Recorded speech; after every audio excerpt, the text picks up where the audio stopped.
Falcon fans, and of course, good old Atlanta Falcon fans. Goddamn, I'm out of breath. Had to run upstairs and open the door. Uh, what time for the fan? You already know what it is. You already know what to do.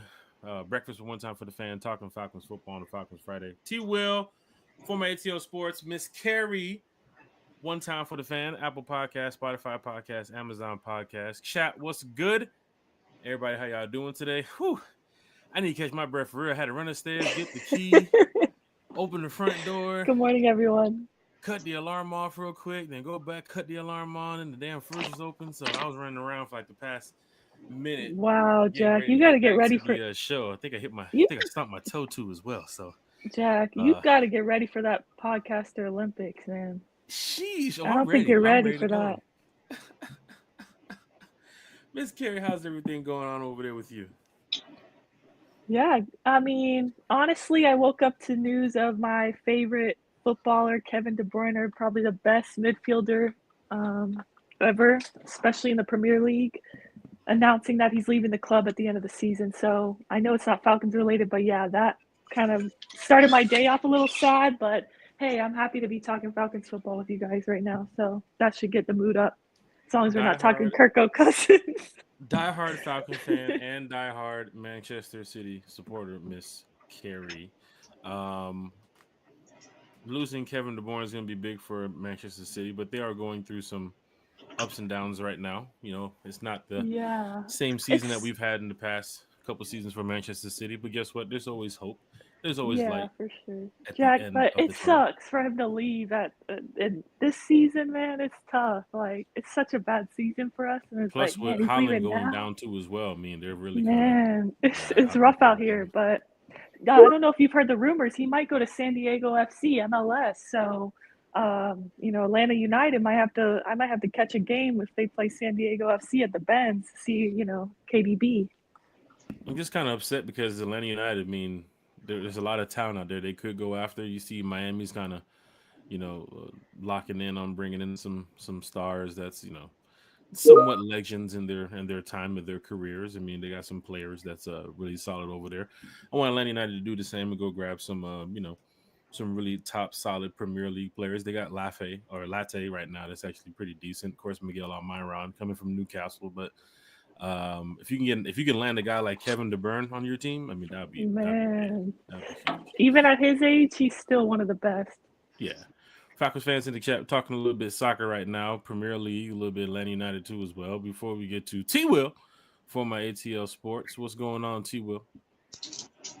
I just wonder, Jack, you kind of dodged the question about the podcaster Olympics. Come on, T Will. An answer. You just kind of whoa, you know what I mean? You kind of slipped, you know what I mean?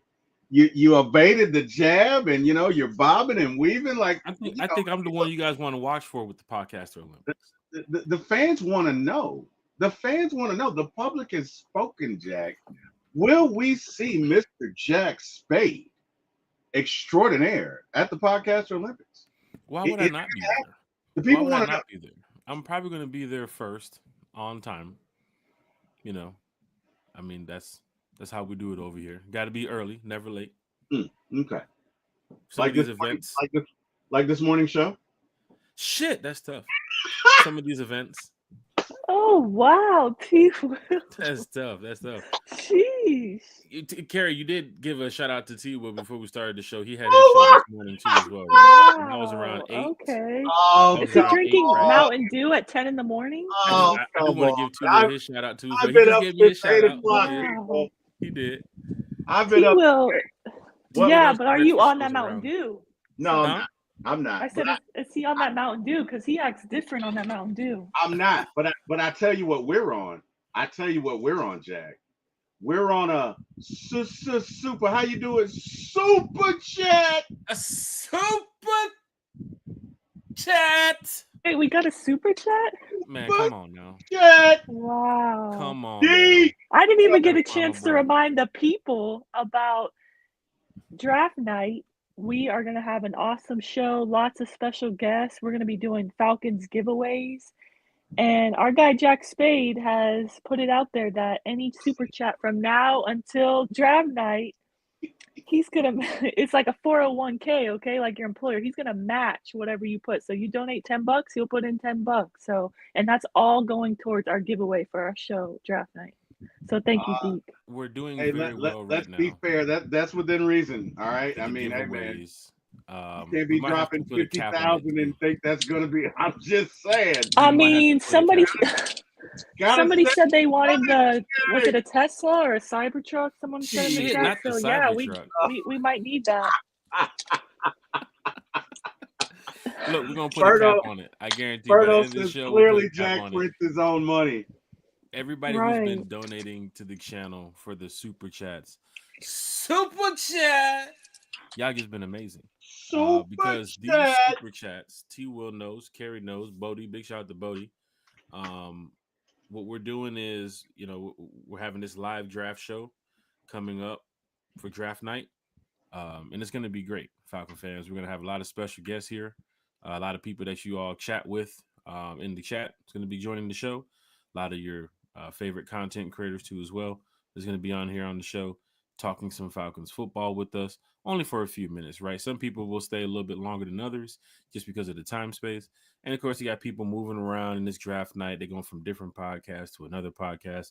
Yeah, for the folks who's doing their own show too as well. So we want to make sure everybody gets a chance to have a good time and watch everybody's show. But with the live giveaways, we decided, why don't we, with everything from the super chats we've been getting, all the support from all the one time for the fan community, let's do a live giveaway, but not just one, right, Carrie?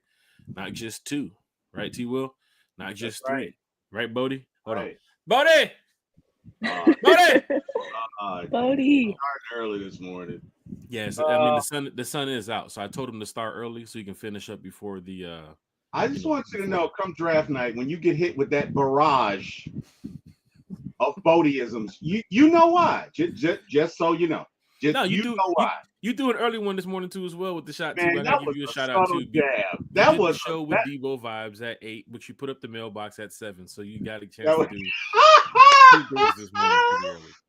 So big shout out to T Will for keeping your tools nearby. I was wondering who installed my new mailbox. I got a new one installed yesterday. I love it.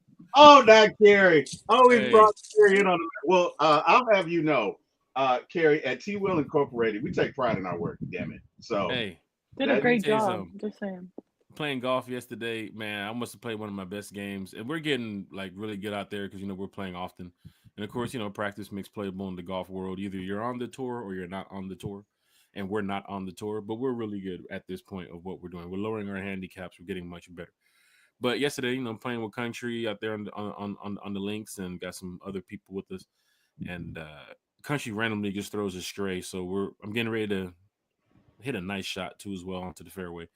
And Country turns to one of our golf buddies, and he's like, "Hey, if you ever need assistance with your roof or anything, Jack Spade, he's the guy to do it."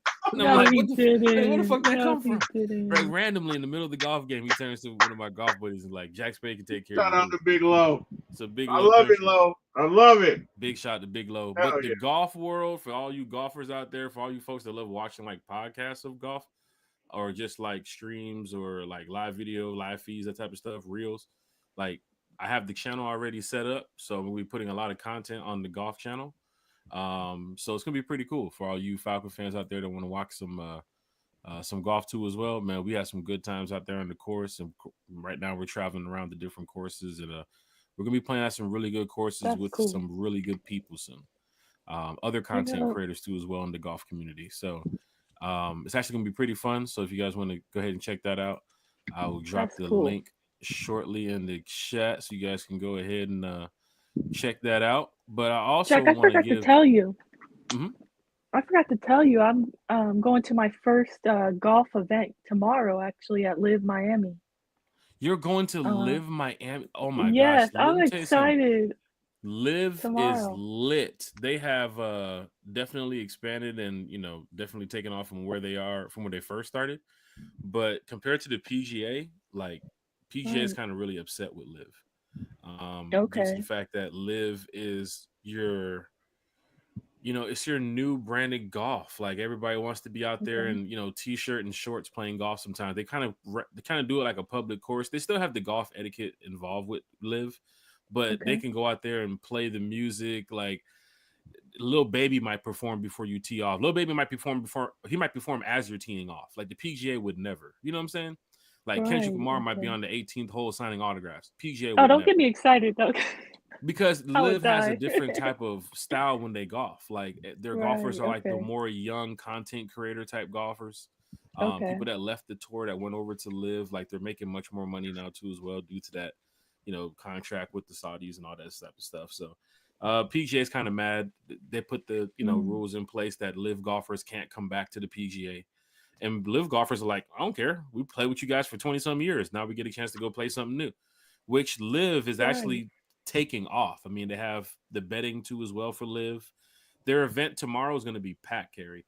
So Okay. if you're going I'm to be out there, excited, it's going to be but packed. It's they like a said, oh, party. you could try to get autographs, but I have no clue. I mean, I'm a casual. I don't know any but famous So I got names. some people actually. If you're that close, if you Yeah. want to look out for me, honestly, if you could. Okay. Cool. Yeah, I got some Live golfers that's actually, they're going to be out Okay. there tomorrow golfing too as well. Cool. And I'm going to be betting on All it right. too. Cool. Yeah. Falcon All right. fans, hit that like, that share, and subscribe button. Dwayne Ruffin, super chat that thing early in the Deke. morning. Thank you, Deke. Super chat.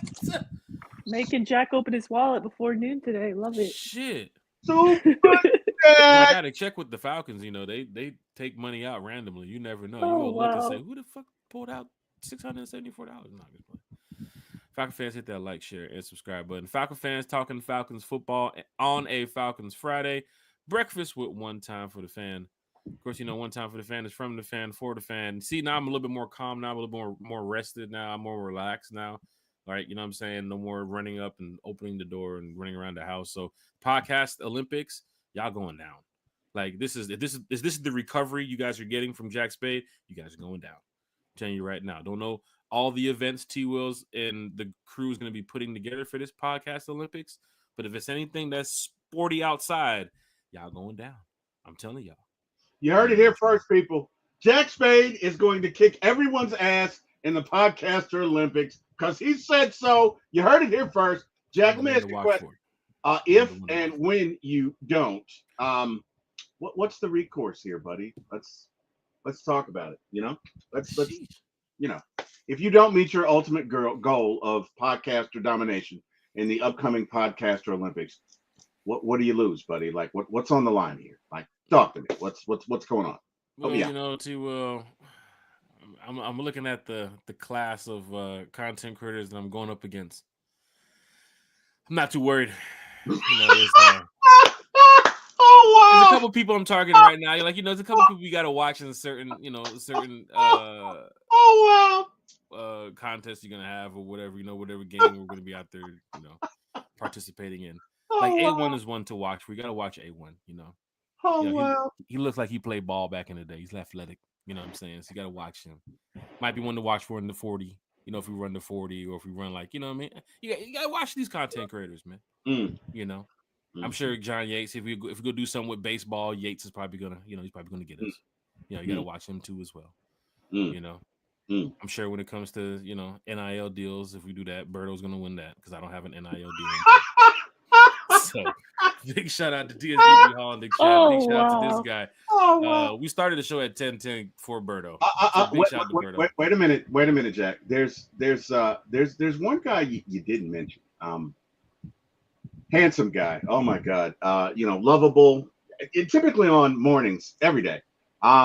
You didn't mention him, and I would think he would probably be your most difficult competitor in every event. You didn't mention him. So, since you didn't, I'm just going to assume that you were that intimidated. And I'm going to say you probably need to watch out for T. Will. Yeah. Oh my God, you got me on that one too. Wow. I thought you were going to say somebody else. I'm going to say you probably need to. I'm going to say you probably need to work. I was literally, since you went there, T. Will, I was literally going to say, what competition is your strength? Like, is there a competition for who can hit the most drive-throughs in 1 hour? Or oh, what? Yeah. Oh wow! I'm just wondering. Oh wow! Oh, Jack, you're a little slow on the trigger there. That deserves a wow, sir. That deserves a wow. I need you to get on it, man. I need you to get on it, Jack. It's slow lately. Come on. I gotta get to it. All right, we're Come on. Come on. There you go. You got to work with that production guy, man. That was pretty good. Gotta get Terry, I'll have you know that I am aerodynamic, and as such, it allows me to run a little faster than most of the 50-year-old dudes. And we got another super chat from my gosh. This is how it's going down in the major way. We got a super chat from our good friend Uncle Steve. Row 1 What's Uncle up, Steve. Uncle We gotta Steve? call him Row 1 Uncle Steve. He don't sit nowhere else. Row 1. Jack, you better just keep your wallet out on the table at this point. Like, We're putting the cap up, Gary. We're putting the cap up. Next thing you know, there's gonna be a bunch of shareholders and investors in here. Like, who's this Jack Spade guy? Right, he's matching like the 401k. Heard you doing giveaways on draft night. What's going on over there? Uncle Steve's in the chat with a super chat. Good morning, one time for the fan. A window repair tech told me that as far as golf ability is concerned, big Lord, Wow. don't want any smoke. That deserves it. You know what? And another one. That's awesome. You know what, Jack? That reminds me of yesterday in our Falcon podcaster chat when I was like, hey, what do you guys think of these shoes? And they were Adidas, and Jack goes, those are dad shoes. Yeah, those are dad shoes. And by the way, T-Will, don't ever post those again. Like, look, it wasn't a slow roast for T-Will, right? Yeah, I'm a sneakerhead, right? And I've been a sneakerhead for years. Doesn't matter if high school or after high school or even where I am now. I'm a big sneakerhead. So when T-Will posted the shoe, I quickly went into sneakerhead mode. It's like, them ain't sneakers. Don't ever post those again. Them are shoes. You can wear them to Publix. You can wear them to AutoZone. You can wear them to the fucking golf course. You can wear them to a doggone. You can wear them to prom for all I know. Oh wow! No, you could throw them to the trash. They're Adidas. That's one thing I agree with Jack. I agree with Drake on is checks over stripes all day. Sheesh. Damn. But I just saw it as just a shoe. Like T-Will, that's just a shoe, man. You just gotta. That's just a dad shoe. He said right? Those are dad shoes, and you don't worry about what anybody says when you put on those type of shoes. I don't want to show the shoe, but if you don't, once you put on the shoe, you don't care what anybody says. You can wear whatever outfit you want. You're a dad at that point. You're in dad mode. I don't wear those. The reason I did it, okay, is because I keep the shoes. Now, 90% of my shoes are Nikes, and no, I'm not a sneakerhead like Jack. Okay, I don't have walls and rooms dedicated to it, but I have a good bit. Okay, I have a good bit. I have a good bit of Nike and my Nike collection. Okay, and my wife, I asked my wife how they look, and she was like, "They look fine, honey." But my wife loves me, and my daughter loves me, and I knew they wouldn't say anything. So I went to the source. I went to Mr. Jack Spade himself. Some call him Jordan Obi-Wan. I don't know. I've heard it in certain circles. I don't know. You know what I mean? But legend has it that he was there when the first Jordans were created. I don't know, Jack. You can tell me. But Jack says those are dad shoes. And for Jack, the most positive person that I know, when Jack says those are dad shoes, he's really saying those shoes are ass, and you don't need to wear them. Those shoes are ass crack, and you don't need to wear them. That was Jack Spade for that. Look, but I think, when you posted the shoe in the chat, I realized you might go, sit down at dinner with Arthur Blank or something like that. Exactly. This is just regular shoes, bro. Like this ain't regular shoes around now. You're not going to a sneaker ball to say these are just shoes, bro. So I guess those are just shoes. Now, if you would have posted some like Air Max 95s or say some exclusive like Dunks or something, I'd have been like, I love Air Max. Them some fancy. You know what I'm saying? Terry, we get tagged and posted about shoes all the time. Yes, I love shoes too, but can you see this? Shit. Okay. Oh wow.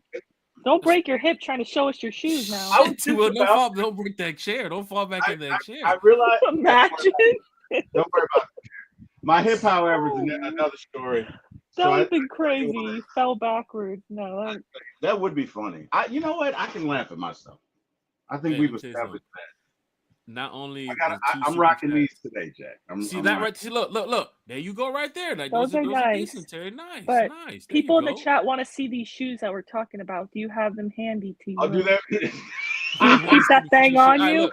Look, it's breakfast with one time for the fan. We got time though today, right? We're gonna show the shoe. We're gonna do a mock later too as well. We're gonna show the shoe before the show ends. So, Kerry, if you can make sure before the show ends today, you remind us. I'll show the shoe because the chat is live. Chat is lit. So many people's in here talking Falcons football.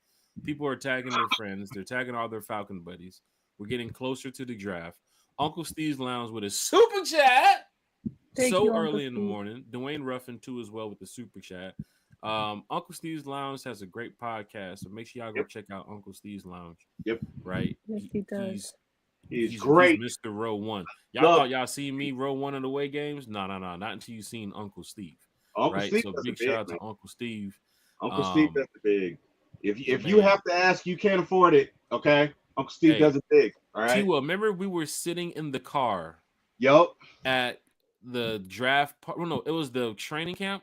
The party at the Benz, the training camp, open practice. Yep. We're sitting in the car with the Falcons buses came by. We got some footage of that too as well. It was on our Instagram. It was on One Time for the Fan. So for those that was watching back at that time, got a chance to see that when we first cranked the page up.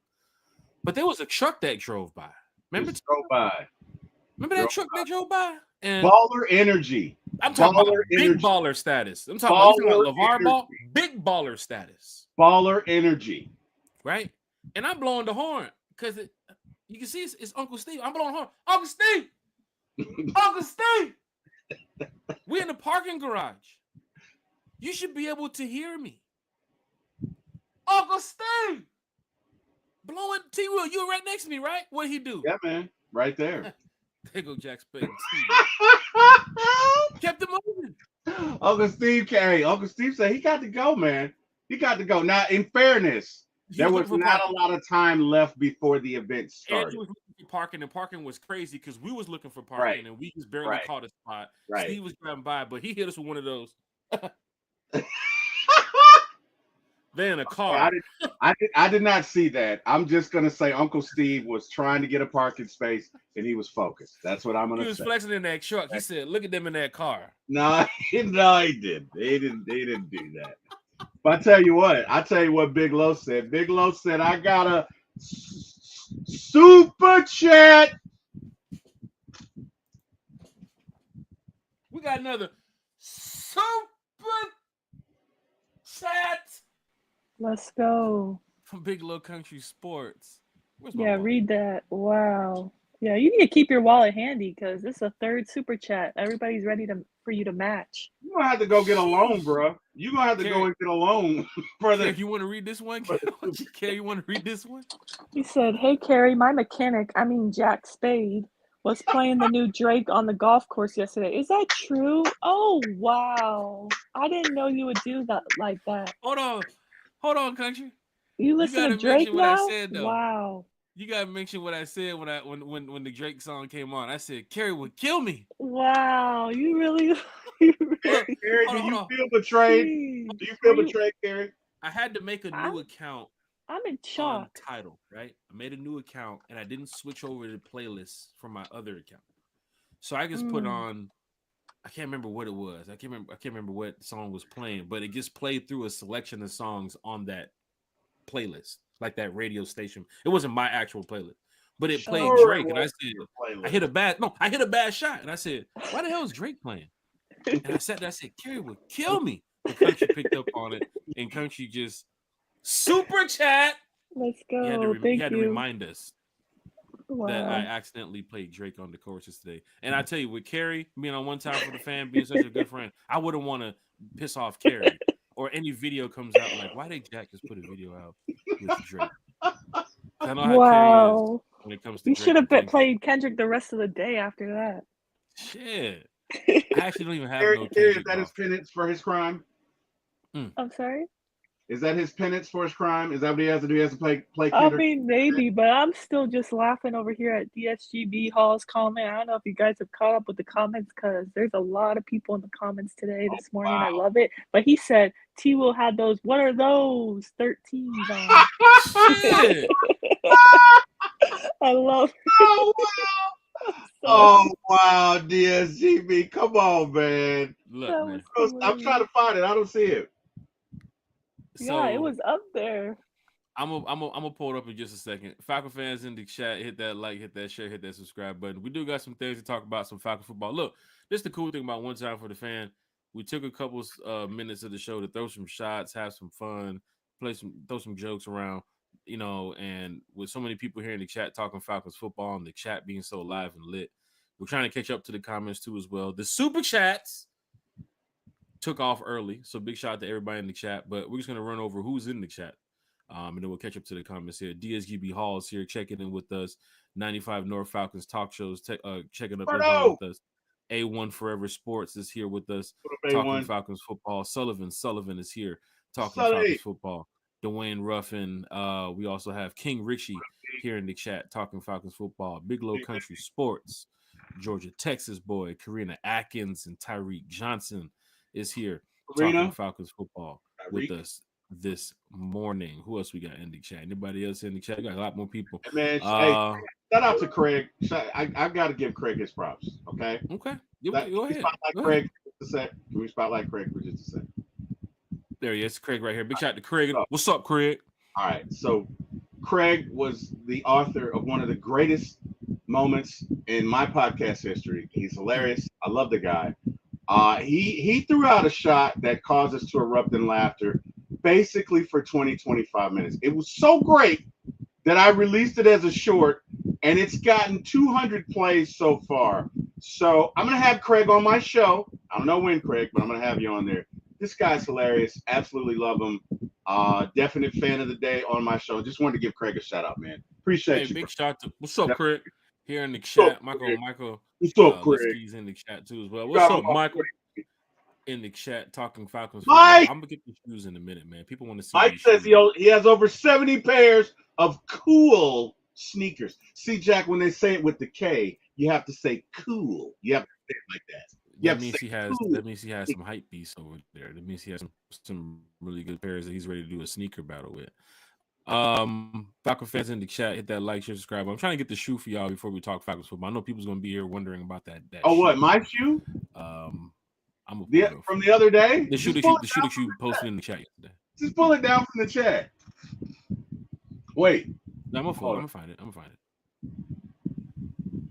Nope, I'm in there. I'm in there right now. We talk. Falcons fan. Hold on, I'm gonna get to the shoe now. Everybody's wondering about what the shoe was. T-Will, let me see the shoe. Let me see the shoe. Now, mind you, guys, I wouldn't wear these shoes out in public. Okay? Oh, he wears them out in public all the time. I do not wear them out in public all the time, Carrie. That is not true. Anybody who knows me knows I always have on the fly kicks. Thank you. Do we still call them kicks, Carrie, or is that dated? Do we still call them kicks? Is that dated? When did you post the photo? It was yesterday, dude. Yesterday morning, but it was in FCC. It was in FCC. Oh, here it is. Hold on. Nike. Here we go. Here you go. I see somebody's posting the collection. The shoes. Here it is. Oh, yeah. There they go. You sure want me to show this photo? Hey, man, look. I don't wear them anyway. I just wanted your opinion on the types of shoes. Hey, T-Will, you might be early to a trend because remember when New Balance used to be like the joke of a sneaker? Now they're popular. I mean, I don't own them, but people love New Balance now. So maybe you're ahead. The Dag Joke 7s. Let me tell you something. Yep. We're not putting the shoe on display here. Like, these ain't going to be the one time for the fan shoes of the day. But I tell you right now, when you look at the laces, you can clearly see they're dad shoes, right? Because nobody laces fucking shoes like that. Like those are laced up like dad shoes. I like the fat laces on those shoes for some reason. I don't know. That made it look better. Let me go right here. Oh wow! Wow! Straight up dad shoes. He's wearing them and everything. Oh wow! Oh wow! Bro, look how thick the laces are. Why are they like that? You know what I like? Why are they like that? Yeah. I like the bottom.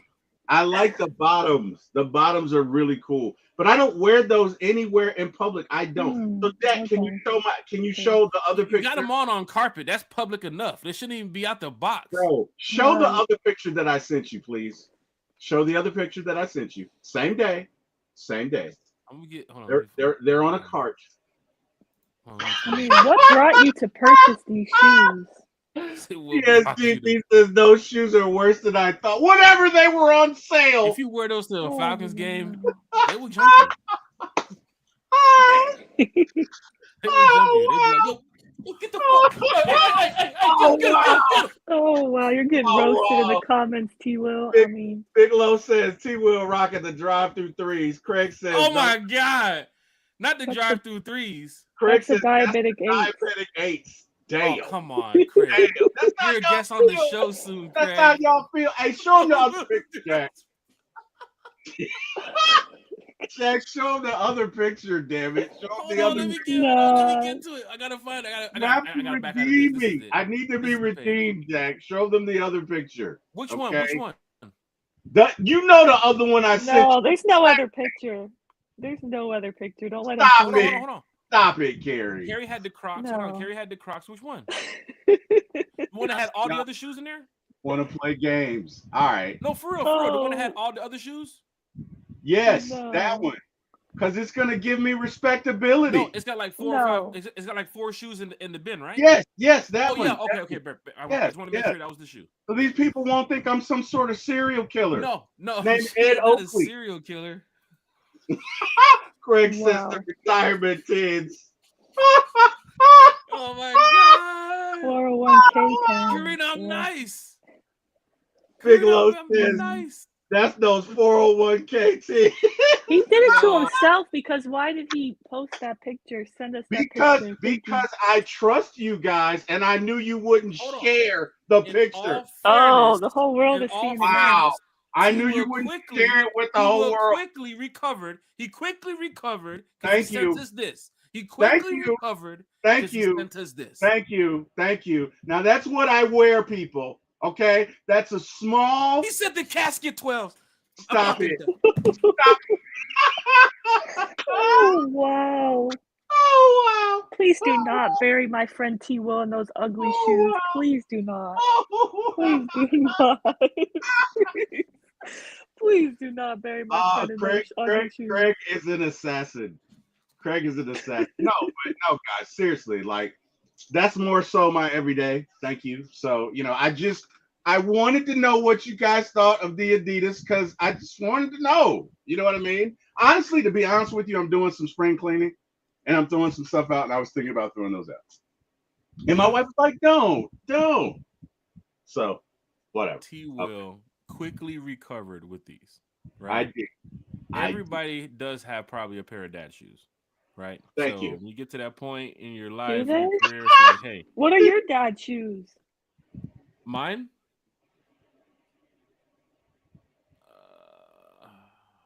I mean, I got a pair of like work shoes upstairs and some New Balances.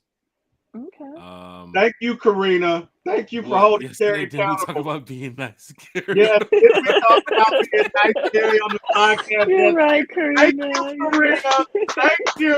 Thank you. Karina. Hold them accountable. Thank you. Big shout out Michael in the chat. Dwayne Ruffin with it. Hey, yo. He's right. That's so you get your oil change 5s? Sheesh. That's okay. Hey, man. Hey, look. Whatever, man. Hey, look. That's why I was asking people. Okay, I don't wear them.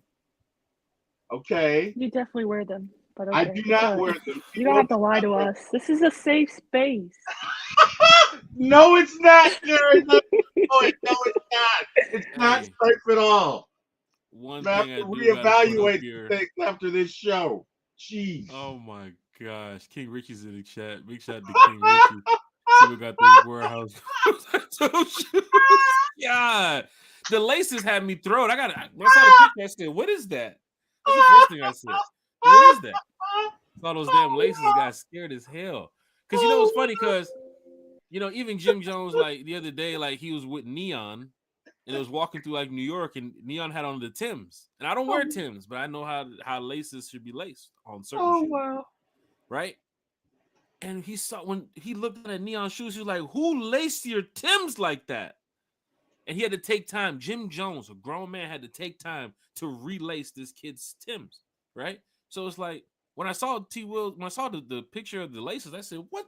Who would lace those like that?" T. I like the fat laces, thank you. Big And shout out to T. whatever, Will. that's why I was asking if I should Not the throw Jim them away. The big laces remind me of like for elderly people when they need like the big print Oh, on a God. book, like to read it. It's like you need the big laces to be able to tie your shoe. Like, because why? Because why are they so big? I don't get And Terry, you were talking about being nice. I ain't late for that one. I truly don't know why they're. Hit the subscribe button. Let me tell you something. Big shout out to everybody here in the chat. Craig, Michael, King Richie, Lisa Shepard, everybody talking Falcons football. Take a couple minutes to do what? Hi, Lisa. Have a couple jokes. It's Friday morning. It's breakfast at one time for the fan. You're on the way to work. It's all love. It's all love. What's that? It's all love with T. Will. Honestly, he knows I'm playing. But I just real quick before we're done roasting his shoes, I just have to say the last time that I wore shoes with thick laces like that was like 20 years ago when I was wearing Fat Farms. When I was rocking those Fat Farms with the matching color laces. That's the last time I wore fat laces like that. And I'm sure they were great, Carrie. So whatever. Those are especially they were at the time. I don't know where you get those laces from. Like if I get honestly, if I buy ordered a pair those of from Jordans, Amazon because I didn't if like I buy the a pair of Jordans and I them. see those laces, I'm literally returning the Jordans. I'm gonna say you guys can have the shoe back just because of the laces. Whatever. I can't do it. Those shoes are dope in another universe. Craig, wow. there's homeless people out there that will look at T. Will's shoes. Oh wow.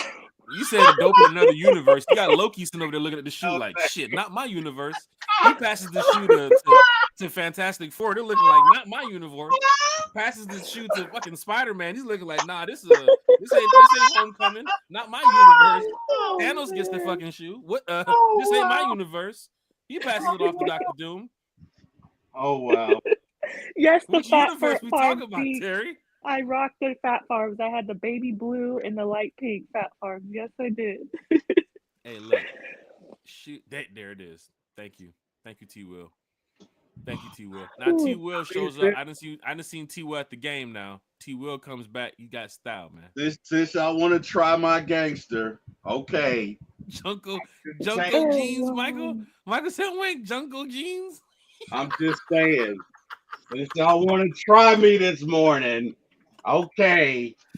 Big shout to everybody in the chat. Let me tell you something. I done been to football games with T. Will. Now I done seen T. Will swag it out, man. So big shout to T. Will. And you heard the story about T. Will in the club back when he met his wife in the day. T. Will's a swaggy dude now. You know what I'm saying? So big shout to T. Will. I was Timothy back in the day. Okay. Gosh. I was Timothy. Hey man, let's talk about today. Thank you, Lo. Good morning, Lisa. I'm just, showing T. Will some love after he outed himself with showing off his Adidas shoes. And I know you're late, but it has turned into the roast of T. Will's shoes in the chat. So let me tell you something. One time for the fan, from the fan, for the fan. The fans are enjoying the show. Everybody's having a good time. But that day that my mic went south, everybody had a fucking field day on Jack Spade. Oh my God, Jack Spade, your mic. Oh my God, Eric Parker, and T. They were destroying me. To a point where I wanted to cry. That episode, I was in tears. That was the funniest. Honestly, I'm trying to switch the settings, and every time I touch something, it just messes up something else. And bro, that was nothing like the roast that ensued when my brother started that shit that I now call the Craig Show. But that show should have been 2.5 hours. It was like an hour and a half of roasting. It was 4 hours long though of just roasting. But I'm saying the first 2.5 was actually Falcons. I spent an hour and a half of it was nothing but let's get T. Will. Let's go. Roll cameras. Let's go. And I love it here for it. It was. My boy, Big Good Country said, "You got the Soul Glow 13." This is getting out of here. Oh, I hope I'm not next. After we had that creeper a couple of shows ago, can that just be my roast? Like that incident? I don't want a roast of me. So Carrie, I don't know, man. You can just post a picture and just get 1 million likes for some strange reason. Carrie, you posted a picture one time and had like 3,500 bookmarks, and I said, "How the hell does Carrie have 3,500 bookmarks on this picture?" I have Carrie's no a idea. fan. Everybody, like, you talk Falcons, you talk Manchester City, like, people respect what you say on social media because you're not afraid of a debate too. Like, if you stand on something that you say, like if somebody challenges back and forth with what you say about your fact, you're gonna go back and forth with that person, but you're gonna put them in their place. Like, But I've you're not gotten better afraid to about that. I yeah, you're not only, afraid to reference I, anybody's comment. yeah. Somebody tags you, you're gonna respond to that comment. Like, we've seen you on social media, so I big shout out try to to Carrie. interact. Yeah, I appreciate that. I try to interact with fans, but I don't interact with Saints fans, that's for sure. Sheesh. But I mean, anyone else, yes, I will respectfully talk football or get in a debate, but I've learned that you can't respond to everyone because there are trolls. You know, if you guys didn't get a chance, go check out T Will's show yesterday, Chris A1 Sports Forever. We were talking about social media and just how it can be. It has its good, but it also has its bad, especially in regards to athletes. So if you guys didn't get a chance to check that out, you should definitely check it out. But yeah, you sometimes you just learn over time that you just don't. Not everyone deserves a response because sometimes people don't even want to debate. They just want to get a rile out of you, you know, get a Yeah. response out of you, and they don't even want to hear what you have to say. They just want to argue with someone. So Hey, for sure. wait, Falcon fans. I think you guys know what time it is. Time to talk some Atlanta Falcons football. But in 1 minute, I gotta talk about one thing that is really big to everybody here in Atlanta. T. Will, Carrie too as well. Everybody here that's repping Atlanta, Atlanta United, the Braves, the Hawks, the city, the varsity. Don't matter where you at, man. Happy 404 day to everybody out here in Atlanta, man. Happy All you 404 ATLians, day. all Yes, you happy 4-4 day. ATLians out there. Happy 404 day, man, for you all repping your sports teams out here in the city. Big games this weekend too, as well. The Braves, of course. Braves are in town tonight, T Will. Yep. Yep, Yeah. Braves are in town tonight for Happy 404 day. You got Atlanta United tomorrow home for I think the 404 Hawks play day. tonight. I think the Hawks play tonight. The Hawks, I believe, do have a matchup. Did they? No, they. Oh yeah, that's right. They just played. Was it Milwaukee the other day? I Milwaukee. played Portland. Portland was it? Yeah, it was Portland. They beat Milwaukee. They lost to Portland. Yeah. Of Let all me teams, see. we're allergic to the West. I don't know what it is. We're just allergic to the West. Hawks play tomorrow. They got the Knicks tomorrow. Oh, So, okay. My bad. Hawks are home this weekend. Braves tonight. Atlanta United tomorrow. Draft coming up in a couple weeks. So happy 404 day to everybody. Make sure you guys go up. Rep the city. Like, this is what it's about when it comes to like repping Atlanta. Like 404 day. Like, I posted it this morning, and my friend in Arizona was like, "What is that?" Because he doesn't understand what the hell for. He's thinking it's a holiday. Like, damn, we don't got no 404 day in Arizona. Like, you guys probably don't. You guys probably got like some, I don't know, 812 day or something. But you know, Atlanta represents Atlanta. Atlanta influences everything, as you guys know. And of course, 404 day is big for everybody. You know, this year that's made an impact in the community, impact in the city.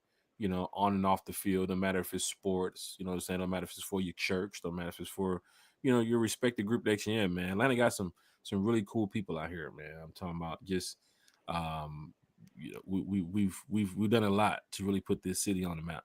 You know, so happy 404 day to everybody out there. Rep those teams and rep those teams well. And we got some more cool information that we want to talk about because Carrie just mentioned it. Carrie, Matt Ryan. I want to go ahead and pull this up here too as well because my guy, Mr. Matt Ryan, Howdy, where ice. is he at? Matty Ice. You get the ice cubes. There you go. Ice cubes. This guy right here. Carrie, you know what he's done for Atlanta, right? I mean, what hasn't he done, to be honest? I True mean, professional on and off the field. Man, I miss him. and T Will, you know what he done for Atlanta already, right? Yes. Yes. So it's cool to know that Matt Ryan will be taking time out of his day to be assisting Michael Penix Jr. this offseason. Now, Love it. Carrie, what did you find out about this? Is there any like super insider report to he's going to be spending like every day with Mike this offseason? He's going to show up to the OTAs, or he's going to be taking them out to like how they did John Gruden, like taking them down, like, you know, I don't know, like on a resort or a vacation or hanging out, watching film. What is just your thoughts on this with Matt Ryan going to be assisting Michael Penix Jr.? Hey, I love it, honestly. Like anything to set him up for success as our next franchise quarterback. From our last one to our next one. That's my hope. I hope that he, mentors him. I feel like Matt's a true Mhm. professional and he'd be great at that. I think Matt would even be a good coach one day. So I love it. And obviously Matt was with us for many years, so he knows the city. He knows, the staff. He knows the he knows the ins and outs, right? And so he knows the division. I mean, what doesn't he know about the Falcons? So I feel like who better to mentor him on how to be a good player on the field, but also off the field, I saw that basically, it was announced yesterday that he will be mentoring him. I don't know if it's this off season, I'm guessing so, but they didn't really specify dates or anything like that. But they did say that Matt wants to see, what his processes are, what his routine is, just everything Michael Penix Jr. So I really love that to hopefully set him up for success next season. This is what you need, Falcons. We talked about this with another quarterback that was drafted a couple years ago in Atlanta. Talked about this since Matt Ryan left Atlanta. Like, do something to keep him here. Put him in the front office, do something. Like you see some of these players going back to some of these teams, even in the NBA. T, well, you know about this. A lot of these players are NBA GMs, right, of other teams, right? You see, or they're coaches now for other teams. Like Matt Ryan is a guy that's going to be around football for a while. Like you can see him working with CBS after life with the Falcons, life with the Colts. But to hear this is what the Falcon fans had wanted with Chuck Smith when we needed a pass rusher. We wanted somebody, at least a coach, to come in there and help some of the younger guys that was what? Decent enough at pass rushing. That was good enough at pass rushing. Chuck Smith was the guy that made a mark here in Atlanta. You guys know Chuck Smith. So when Chuck Smith went to the Ravens, they said, how you guys let Chuck Smith go to the Ravens? And look at the Ravens defense. Look at the people that Chuck Smith was working with in Baltimore, right? I mean, he had Roquan Smith over there. He got some more guys too as well. But here in Atlanta, for Michael Penix in his second year, after all he's gone through, and don't forget, he ain't getting no help from that other veteran quarterback that was in front of him. He ain't getting no help there. So to hear that Matt Ryan is stepping up to say, look, I'm going to come over here and help out Michael Penix. So that way this guy can be a better quarterback next year. So he can lead the Falcons. This is Matt Ryan being Matt Ryan. And to know that he's doing this, it really makes me feel proud as a Falcon fan because Michael Penix is going to be probably 10 times better. If you take everything that Matt Ryan teaches you and you go out there and you put it on the field, mixed in with what Michael Penix knows, we're probably talking about we're really getting a better version of Michael Penix this year with Zach Robinson too as well. And Matt doesn't know Zach Robinson, though he's going to go over Michael Penix and say, let me see some of your plays, right? I mean, I think Penix can trust Matt Ryan to show him a little bit of the last year's playbook. Like, look, this is what we ran. This is what we went through. Plus, Matt's a quarterback of what, 10 plus years, 13 plus years? Matt knows this stuff. They can run a little base offense out there if they're running around in the fields with their wide receivers, or if Matt wants to step it up and hit Zach Robinson up and say, what are you guys running concept-wise? And then really help Michael Penix. That can take him a long way. But I think with with Matt Ryan helping Michael Penix is good for not only the Falcon fans this offseason, because your quarterback that you need for the future is developing in the right way, but he's also learning from the right people, right? And this is Raheem Morris probably putting this in play too as well. Probably Arthur Blank putting this in play. Probably Terry Fontenot putting this in play. But if Matt Ryan is out there for OTAs and camp, Falcon fans, you cannot hate on this. This is good to have a veteran quarterback, an established quarterback who's done his time and served his time well here in Atlanta. To help out Michael Penix. T. Will Carey, just quickly, man, some more thoughts on this because we have one of our good friends, Matt Ryan, back in the building here to help out Michael Penix for just quite some time. I don't know if it's going to be, weeks, months, days, but any bit of knowledge is good for Michael Penix, right, T. Will? Agreed. Let's Carey, your thoughts, and then I'll chime in. Yeah. So I want to add that I said I wasn't sure if it was this off season, but yes, I apologize. It is this off season. They said that he will be working with him to see. They want to get basically help him get through the process of a whole off season as a starter. So it's technically his first off season as a starter, since he did only start 3 games for the Falcons last season at the end of the season. So it'll definitely be this off season, which is exciting. And Matt Ryan said that he wants to see what Michael Penix Jr.'s arm routine is, what he's eating, where he's traveling, how many days he's practicing, working out. So it's pretty awesome. Yeah, he definitely wants to know all about Michael Penix and help him in any way, not just, his throwing arm, but, just any tips as far as being a starter in the league for many years and being pretty successful at it. Wow. T-Will. Yeah, I think it's great. George Bernard Shaw said the definitive work is to create the work that cannot be surpassed or something like that. But bottom line is, there are people that do minimum daily requirement that just go and do what they want to do. And then there's others who prepare and take it to the next level. And Matt, I think definitely took it to the next level, got us won an MVP, got us to a Super Bowl, took us to several playoff appearances, knows the ins and outs of the games, knows the subtle nuances, knows what it takes to be prepared. Look, if you're going to be a quarterback in this league, a successful one for 14 years, you're going to have to prepare. And for the most part, guess what? Matt was not injured. He missed very few games. So he knows how to prepare. He knows how to take care of his body. He knows how to prepare on the field and off. And I think that the wisdom that he can pass on to Michael is great, man. There's a saying that says, he who does not learn from history is doomed to repeat it. And since Matt has been successful, he can teach him a lot of things, and maybe, we can forego some things. And not that Matt was a problem, but you don't know what you don't know. You know what I mean? When you're new, when you're a baby, when you're new in this league, you don't know what you don't know. So maybe Matt can help him avoid some things in his growth that help us to ascend quicker. So yeah, I think it's a great thing. I do. Man, let me say something for Matt Ryan. And all jokes aside, you got some people that's like, what is he gonna do? Matt Ryan had a noodle arm. Matt Ryan didn't take us nowhere. I already got that in my comments. You know what? Yeah. I'm just ignoring that. See, I'm growing as a person. I can answer that. What Matt Ryan can do, because here's the thing, guys, and I'm gonna say this, and it's gonna sound stupid, but quarterback is not just about having a great arm, right? Because there have been plenty of quarterbacks who were winners who did not have the arm of Brett Favre, that did not have the arm of Aaron Rodgers, which, by the way, how many Super Bowls does Aaron have? 1. Okay, so what did that arm do? Okay, great. How many does Brett have? 1. Okay. How many does Joe Montana have? And Joe Montana didn't have a world-breaking. He has 4, right? So it's about technique, right?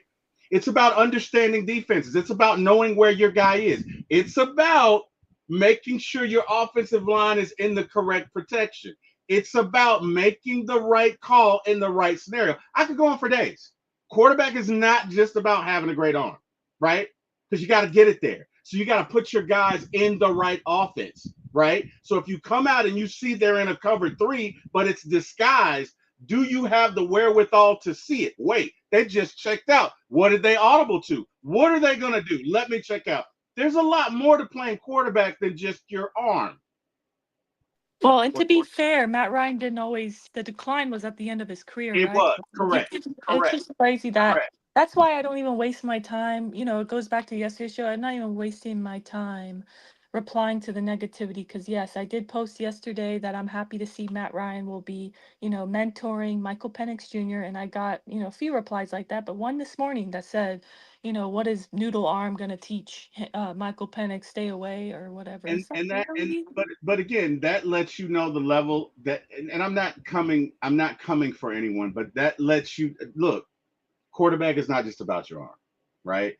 Drew, who's the quarterback of the Saints? Drew Brees, right? Which, I can't believe I'm going to say this. Drew Brees was a Hall of Famer. Didn't have a great arm. Did not. But you know what he did do? He did put the ball where only his guy could receive it and where his guy could keep running. He was great at that. You don't necessarily have to have a great arm. Newsflash, if you know where people are going to be. Quarterback is the most difficult position to play in sports And in football, why? Because you have to diagnose it before you do it. You got to see it before you can be it. So if I go out there and I see the defense that they're in, I got to know, okay, what play do I call here? Do I shift the protection? Do I shift to a run? Wait a minute. What are my route combos that I need to change here? What are they in? Okay, I'm gonna run this guy on a slant. I'm gonna run this guy on a post. I'm gonna run this guy on a go, and I'm gonna run the tight end back where they all were and throw it to him. You got to be able to diagnose that, right? It's not just about having a great arm. Don't get me wrong, having a great arm helps. It helps. But if you don't know the defense, let me tell you something. There are plenty of guys with great arms who never did shit in the NFL. So if you think that the benchmark for being a great quarterback is just having a great arm, I just think that's just trying to take a stab at Matt, and it's just It even a is. portion of the It fan is. base that just It loves to is. do that because, to your point, yeah, it's not all about your arm, but also, I mean, even if he went in just to teach him, hey, this is how you successfully stay a starter for 10 plus years in this league, because that's not common, right? Like, not a lot of No, quarterbacks do that. This no. was my routine to stay healthy, on and off the field, and not just that, but how to be a leader of men. Like, there's just way more to it, and I'm really excited for him to mentor him. And to the comment in the chat, I think we got a comment in the chat. I forgot who it was. I apologize. Give me a second. But um, someone said that it really, getting this news about Matt Ryan helping out Michael Penix really took out the sting, or the bad taste of what's going on with Kirk right now. And I completely agree. I I agree. completely I agree with agree. that. I agree with that. And guys, to those of you who say Matt has a noodle arm, did he have a noodle arm in 2016 when he made that throw to Julio Jones that only Julio could catch? That was 20 yards and one of the greatest. Did he have a noodle arm then? Did he have a noodle arm when he threw for damn near 5,000 yards? Did he have a noodle arm then? I'm just curious. If we're going to talk about it, let's get into it. In that 2016 year when he threw to everybody, and they had the most yards in the history of I don't know ever, right? And he was throwing bombs left and right. Did he have a noodle arm then? Oh So man, somebody awaken the beast with you. Oh, no. Because here's the thing, oh, right? My brother and I have been Falcon fans for a long time. right. We've been through this. This is nothing new, and it's not even. I'm not going to get into what it's about. You know what Right. it's Right. exactly what it's about. I'm not going to get into that. But the bottom line is, if we keep it on the field, but by God, let's keep it on the field. Matt Ryan had one of the greatest seasons in the history of ever. He threw for 114 completion rate in the Super Bowl, which is third best. Give me anybody. Did Brett Favre do that? No. Did Aaron Rodgers do that? I don't know. I don't think he did. No. Right? So, bottom line, Matt Ryan didn't develop a noodle arm until really 2018, 2019, because he was old. Yes. That was the Right? comment. Hey, shout out to Monte Carlo. That was the comment I saw, and I was like, yes, Because that he is was it. old. Because if you go back and you look at those first years of Matt threw 60 yards bombs like it was nothing. He threw 60-yard bombs like Kendrick makes diss tapes. They were everywhere. Okay? So don't miss me with that. There's a game against Chicago where Matt throws it 60 yards to Roddy or Harry or somebody, and then he throws a 5-yard pass and we kick the field goal and win. He threw it from the end zone forever. Newsflash: when people get old, man, you lose arm strength. That's it. That's Q serious. Lavender, he needs to be on the staff point blank. With the way the Falcons have their staff, it's crazy where you would put Matt on that staff. Like you have TJ Yates in there too as well. I think you already have. I mean, no disrespect to him, but if Matt Ryan wanted to be the quarterback's coach, that's his job to lose, in my I would, opinion. I mean, come on. yeah. I would want Matt in the in the front office, right? Because some people have questioned the moves that have been made through the front office, and the cap situation, why we haven't targeted certain players and free agency and everything, and Matt's seen, he's seen Atlanta for a long period of time of his career. And he's been around Arthur Blank for a long period of time. He had Thomas Dimitroff at first, and he had Terry Fontenot too as well toward the end of his career. Different coaches too as well, different coordinators. But I think Matt understands what even though we didn't win the Super Bowl, what it takes to win a Super Bowl. We was right there, right? So putting Matt in that position, and Terry knows too as well. Like Terry's been in that position with the Saints. So that's why, people are expecting, some of these moves the Falcons have made to turn things around. A new GM the past couple of years. We thought this was going to help. I mean, we still haven't made the playoffs. We still haven't won the division. But, we did get some good pieces out of it, right? We got some good players through the draft that we can count on for the future Falcons, right? We got, of course, this beautiful stadium too as well, that fans want to see host a playoff game in, right? And hopefully we can get it done this year. But the Falcons have some things to bank on, and I think Matt Ryan helping out Michael Penix this year is one of those. The alternate jerseys that's allowed to be worn this year, I think it's 4 or 5 teams can wear now. The Falcons need to go ahead and bank on that too. 4 times. Is it 4 or 5 times? Four I think it's times 4 they or can wear 5 the times. Yeah, they can wear the throwbacks 4 times now. So the Falcons need to bank on that too as well and go ahead and start putting that out, because if you're not bringing in big top tier 1 pass rushers and that type of, if you're not bringing in these big signees and stuff, you got to sell to the fans. And Matt Ryan news during the Kirk Cousins saga of helping out Michael Penix is good news. It sells to the fans. Fans want to hear that. The content creators, we're picking up on it. That is something to talk about. Jack, to know that our quarterback is what, Terry? Can we point out Auntie Pam, because she made a very good point. She made a very good point. No. The last one, which that's so true. What receiver did better once they left the Falcons after playing with Matt Ryan? Nobody, but he got him paid. So Harry Douglas, you owe Matt so much, and no disrespect to Harry, but Matt got so many receivers who did great here and went elsewhere. He got them paid. And look, I'm not going to. You know what? That's the that's kind of like that Kobe Bryant effect too as well. Yeah. Because everybody who played on that Lakers team, if you look at their numbers, like when they played with Kobe made them better. Yes. As soon as they left Kobe, I mean, otherwise than probably Gasol and maybe 1 or 2 other people.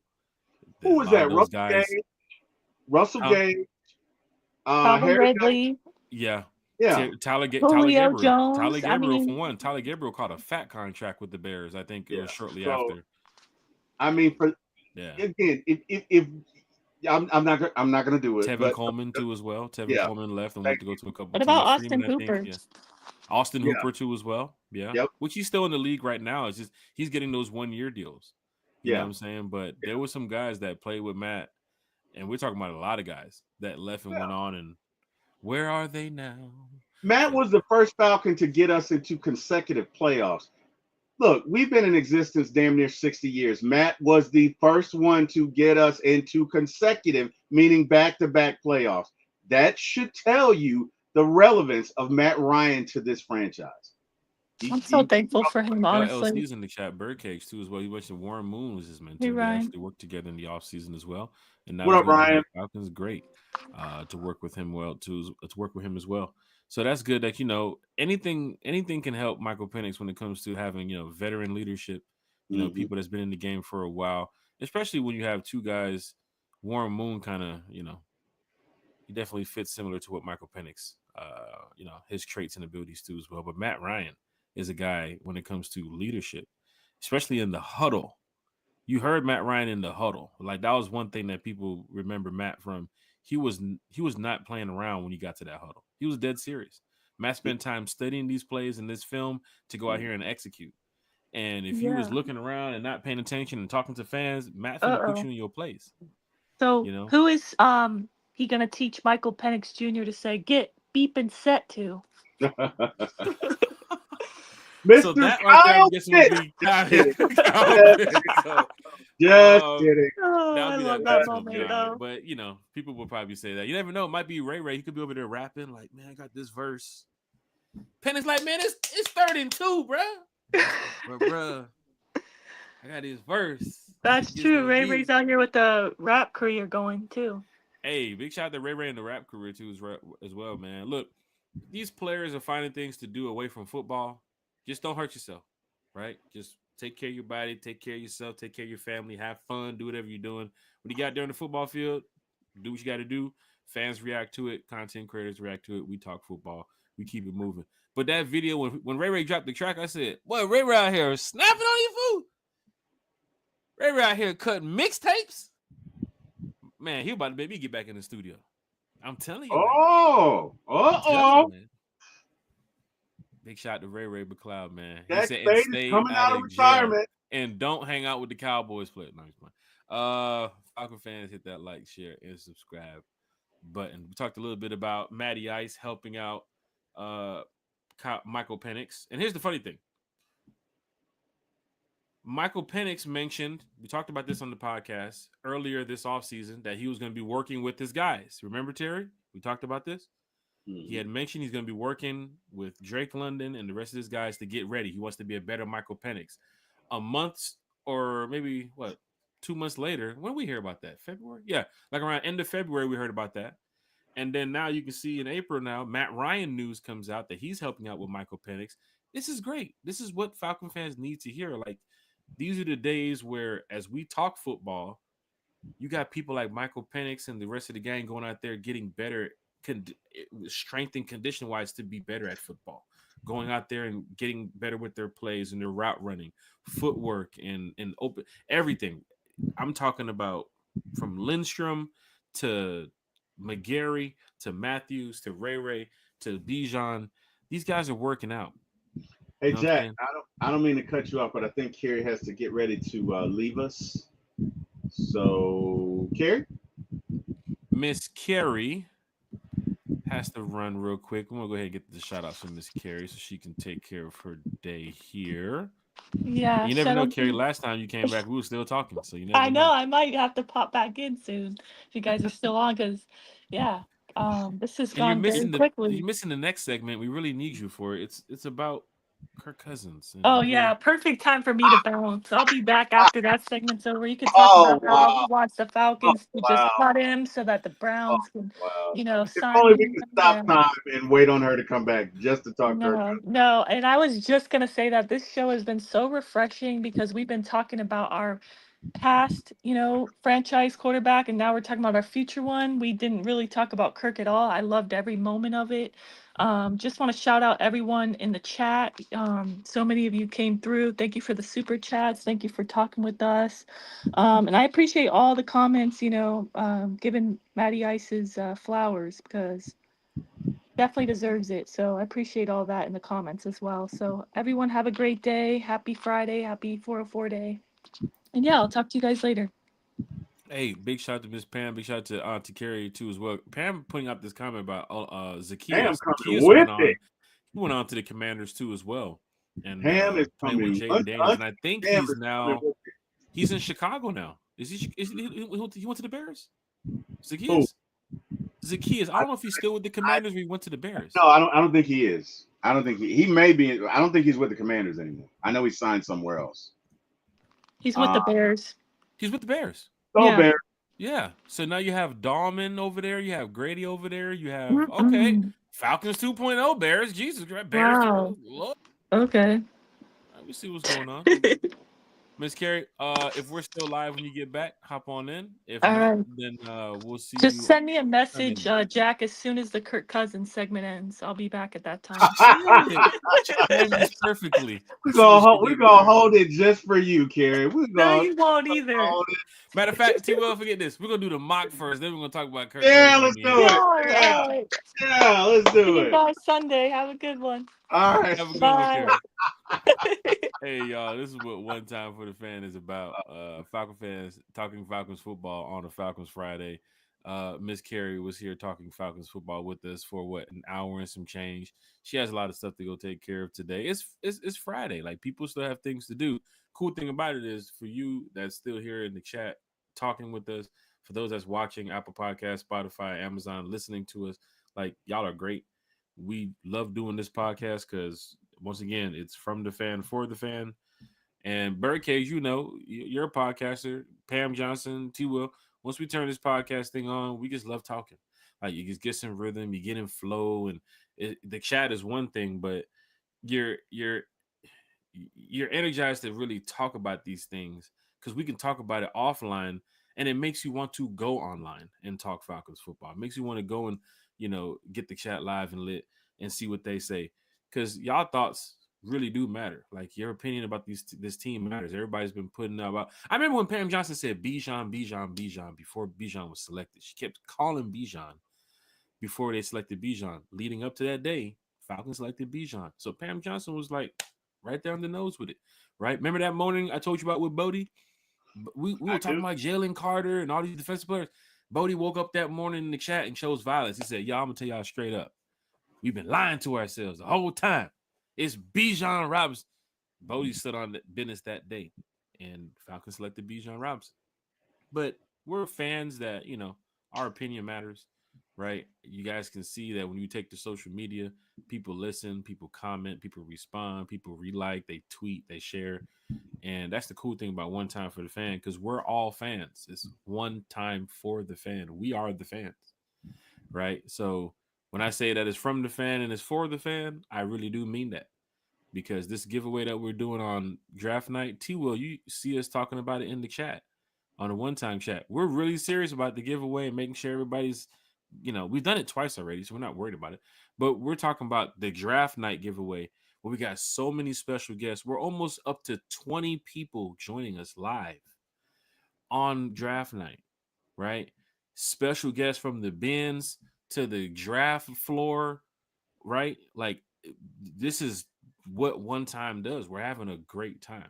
Can somebody add one more person in the chat or something? YouTube is showing me. I mean, they're skipping numbers, but it's showing the Super Bowl score, and I really don't want to see that.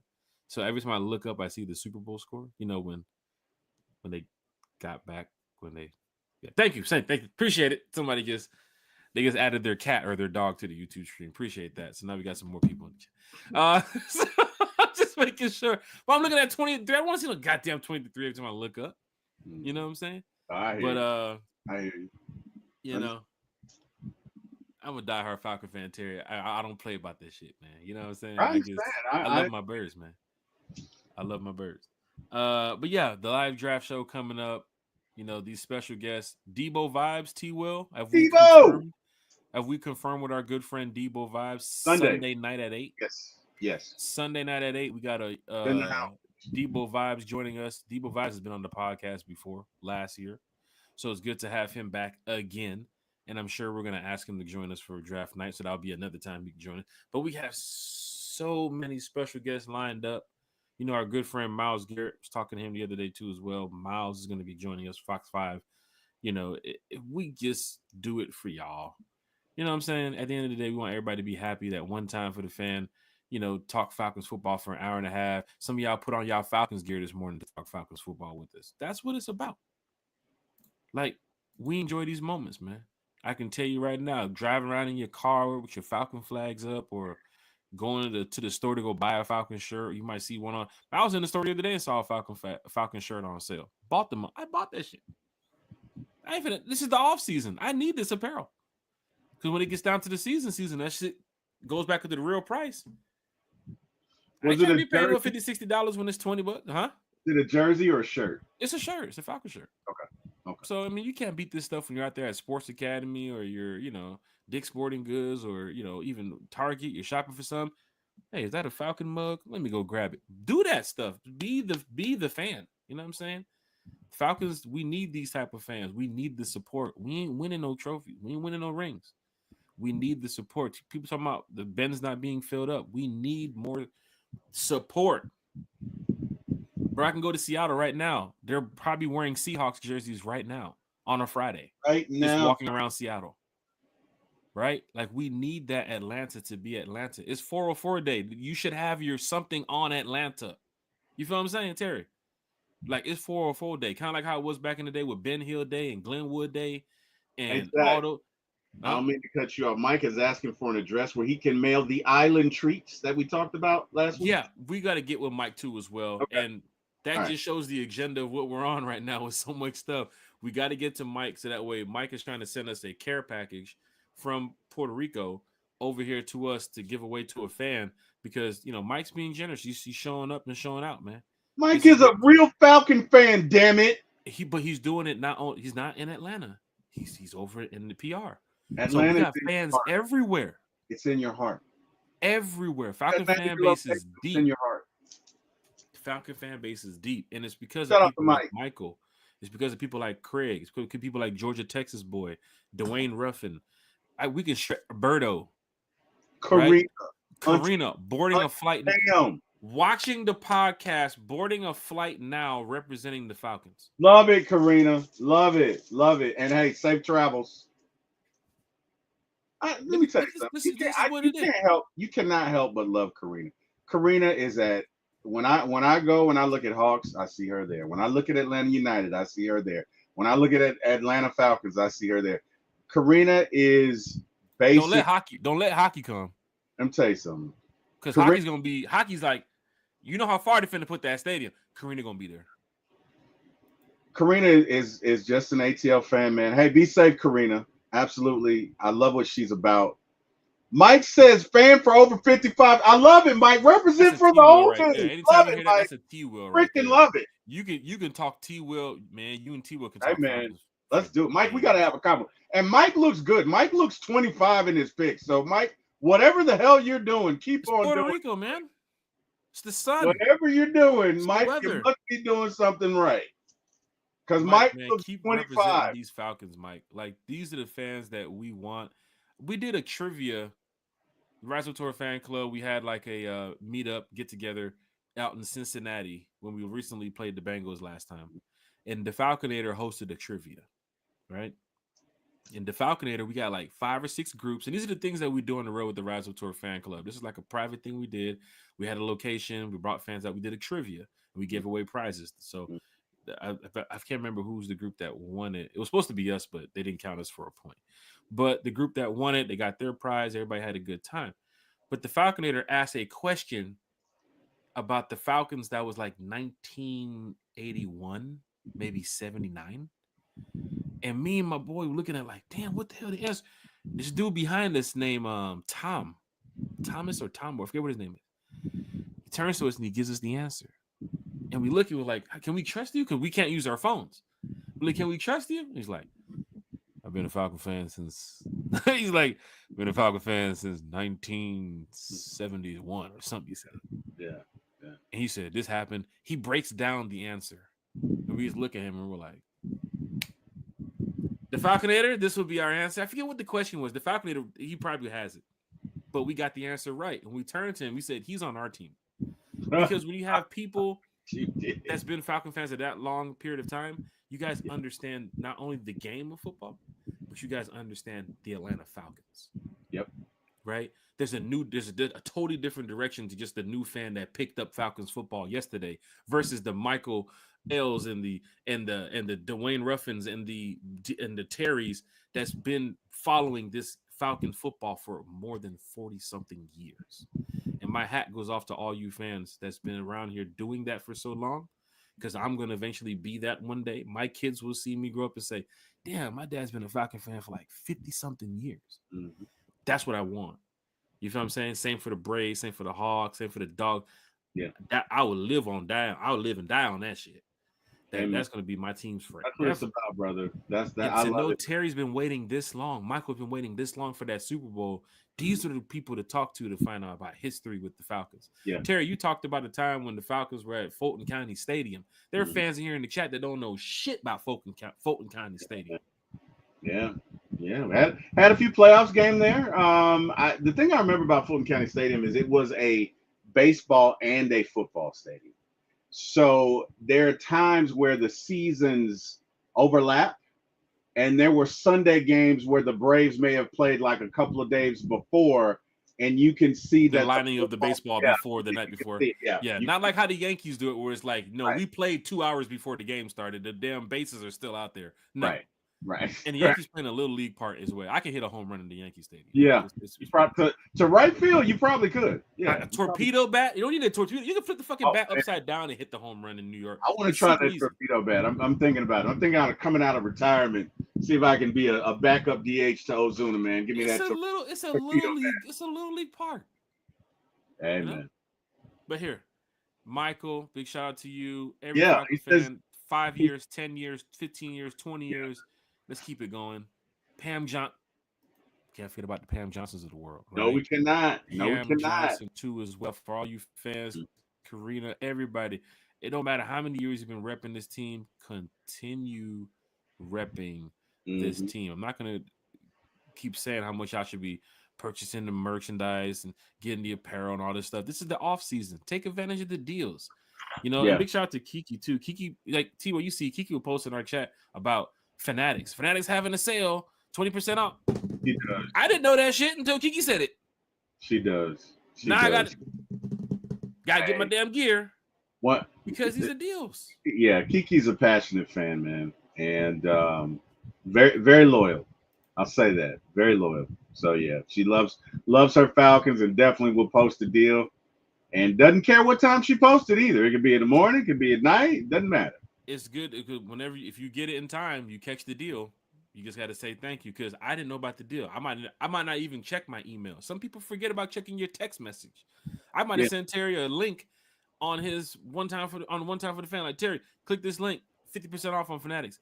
He didn't look at his one time for the fan link, but he checked his text message. So I sent Terry a text and he got the link. That's how big it is because Terry didn't even know about the Fanatics deal. Right? So some things like that is very important when fans are looking out for other fans.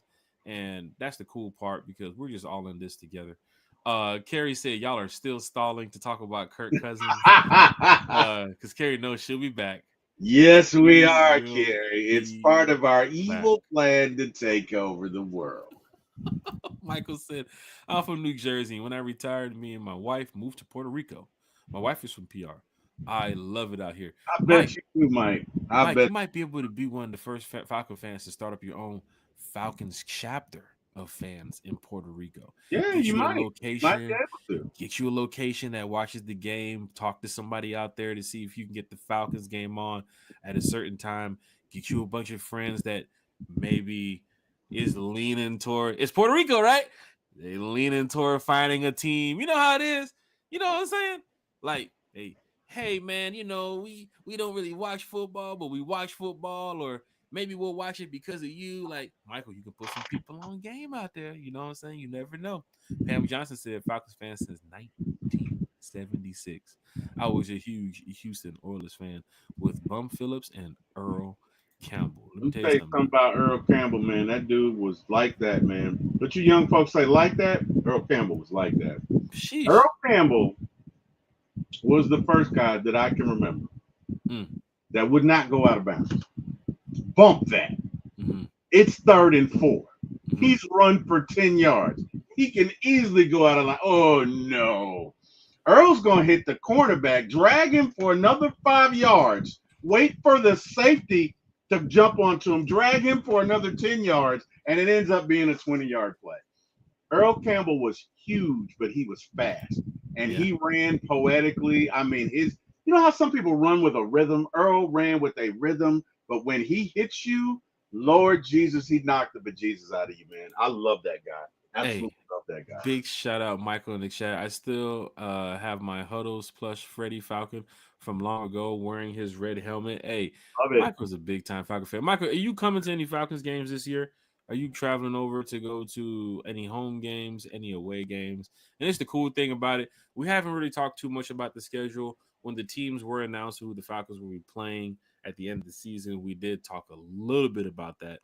But, of course, when the schedule drops next month, we are going full steam into the schedule, teams that we're playing against, how their roster is looking, how their coaches are looking, what they did last year. Everything. We're going to go over this. So big shout out to everybody in the chat talking Falcons football.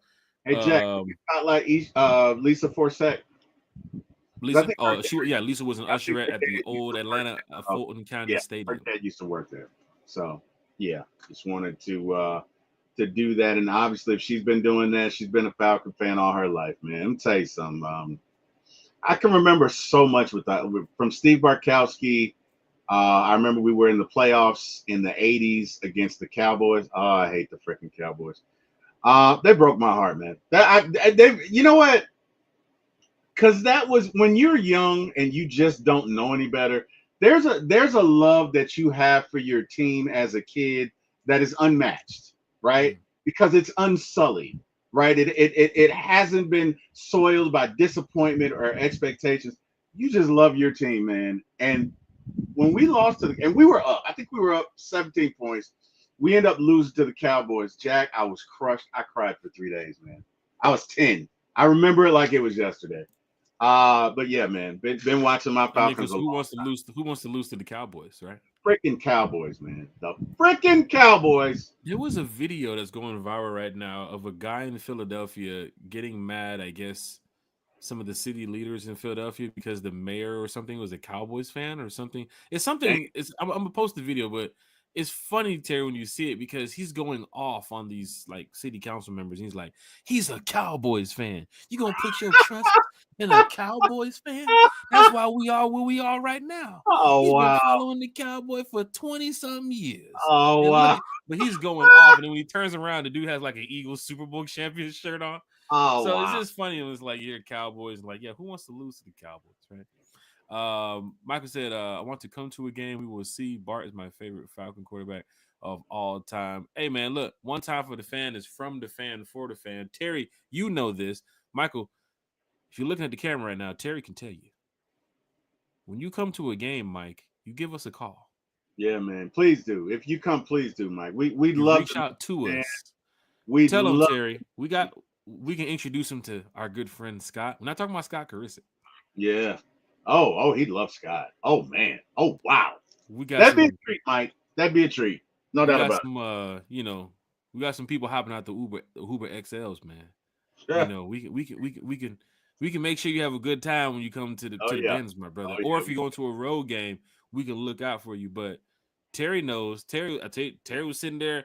Terry had a full day that day. Like he was. Dude. I told Terry plan to have a day where it's just Falcons fans, and a lot of drinking.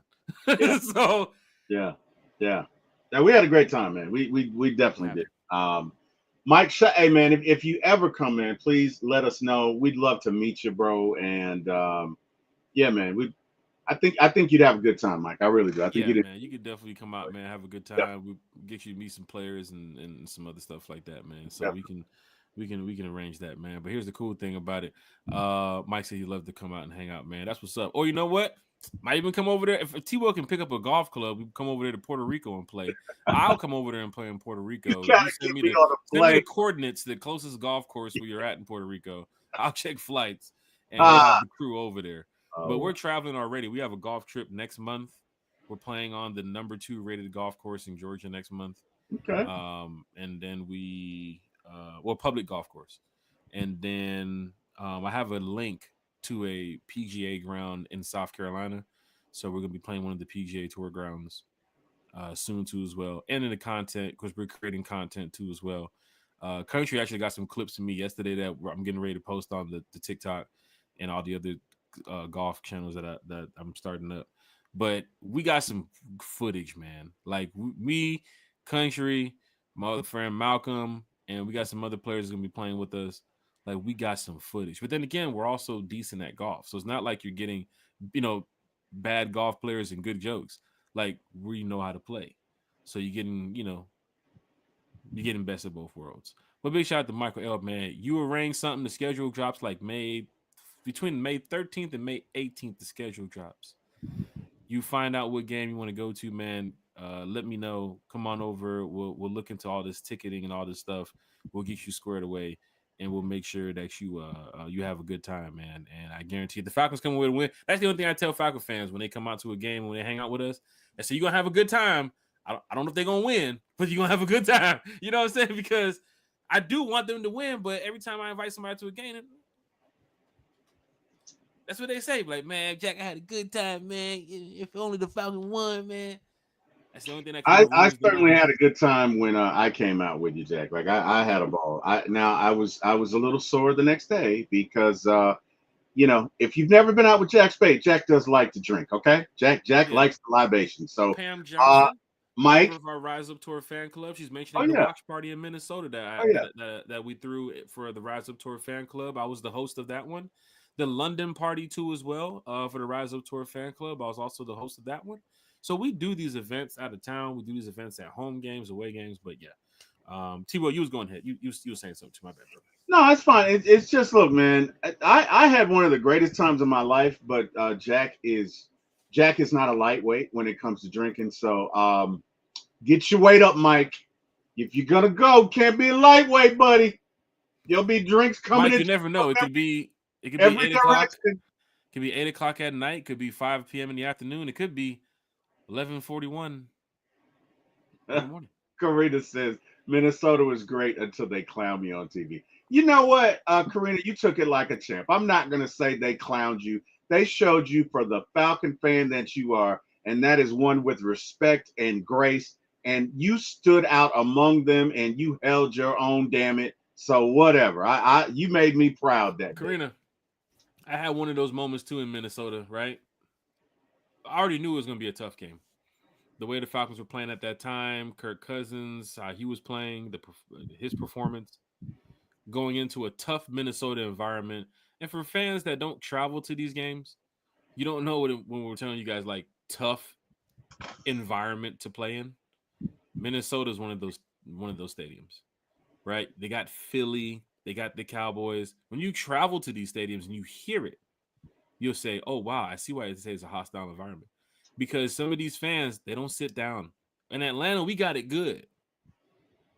You stand up, somebody behind you tells you to sit down, you sit down. Hey, it's third down, we're making noise. Come on. All right. After the play, all right, everybody sits down. That's Atlanta. Not in Cincinnati. I told y'all the story when I told the fans behind us, do you mind if I stand up all for some of my plays? My, defense, offense, I'm screaming, I'm making noise. I don't want to bother you guys by standing up and you guys missing the game. The guy behind me said, "Oh, don't worry, buddy. You don't have to worry about that." Bengals fan, he tells me, "You don't have to worry about that." Straight face. Don't worry, buddy. Because he knows his fan base. I showed you guys the picture. Everybody in that Bengals stadium was standing up for 4 quarters. Everybody. Seattle, same thing too as well. Their fans, how they show up. It's the same thing. They're on time. They're there. They're in their seats. They're there before. When you got a stadium full of fans in their seats, by the time the planes do the flyover, that's a hostile environment. If you're on the road and you look up and you see, oh jeez, crap, that's a hostile environment. This ain't talking about the national championship. This fucking week 3. And you're looking up and you're looking at, wow, this stadium is packed. Lumen's Field is packed. They doing the damn drum. They letting the damn Seahawk fly off in the top of the stadium. But in Atlanta, for some strange reason,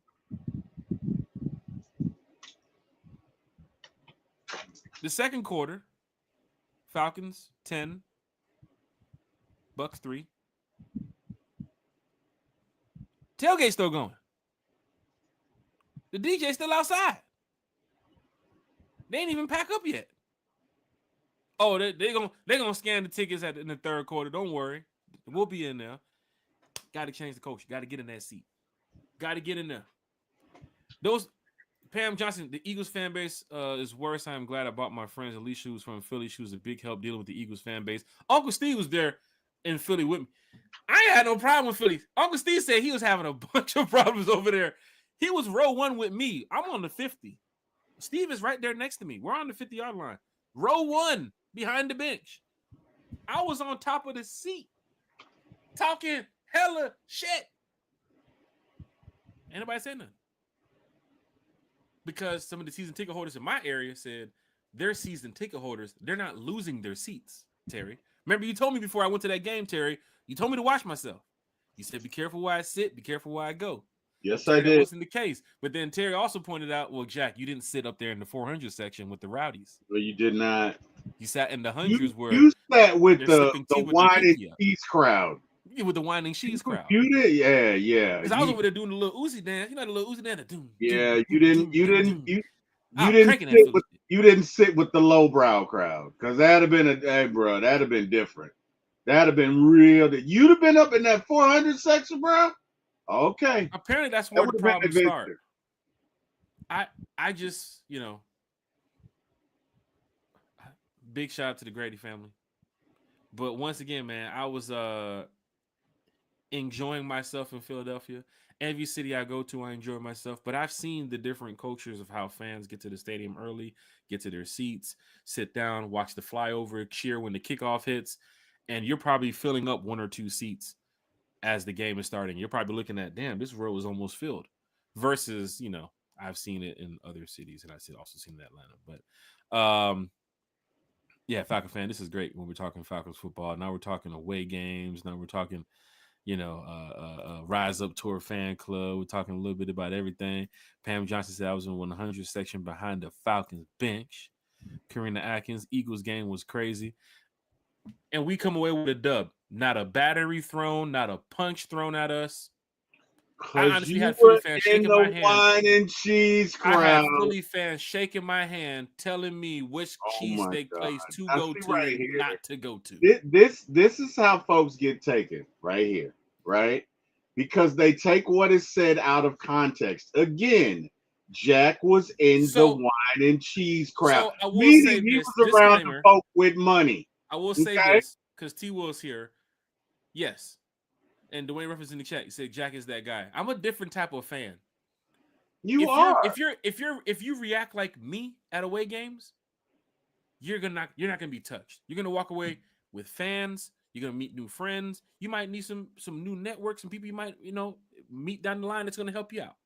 Jack, but if you go in there off of that liquid courage and that alcohol, and that's totally different. I go to the game to make sure people around me know that I'm a fan that's supporting my team. I'm gonna crack some jokes. We're gonna have a good time, but we ain't gonna get up here and start throwing punches and fighting all that stuff because I ain't with all that right now. Jack, I respect you.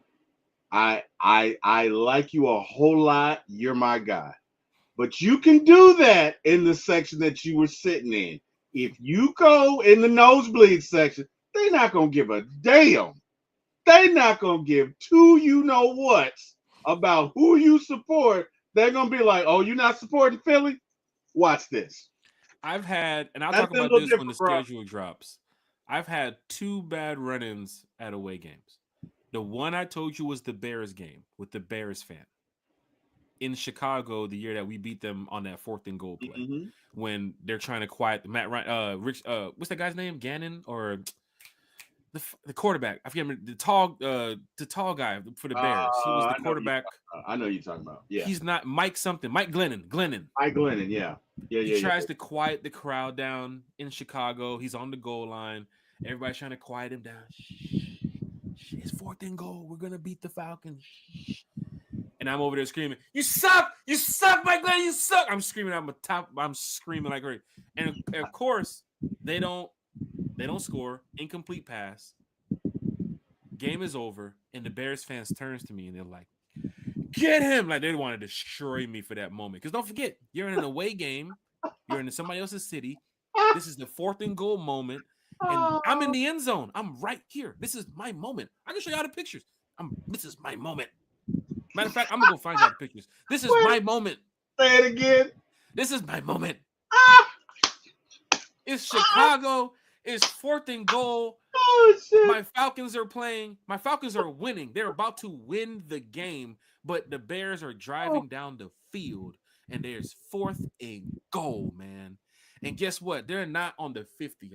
They're not on the 20 on the other side, Terry. They are right in front of me. And Mike Glennon's telling the Bears fans, Terry, as quiet as I am right now. That's how that shit was in Chicago. Because you're getting ready to score in Chicago. So what do Bears fans do? Hey, shut the fuck up. Shut up. Hey.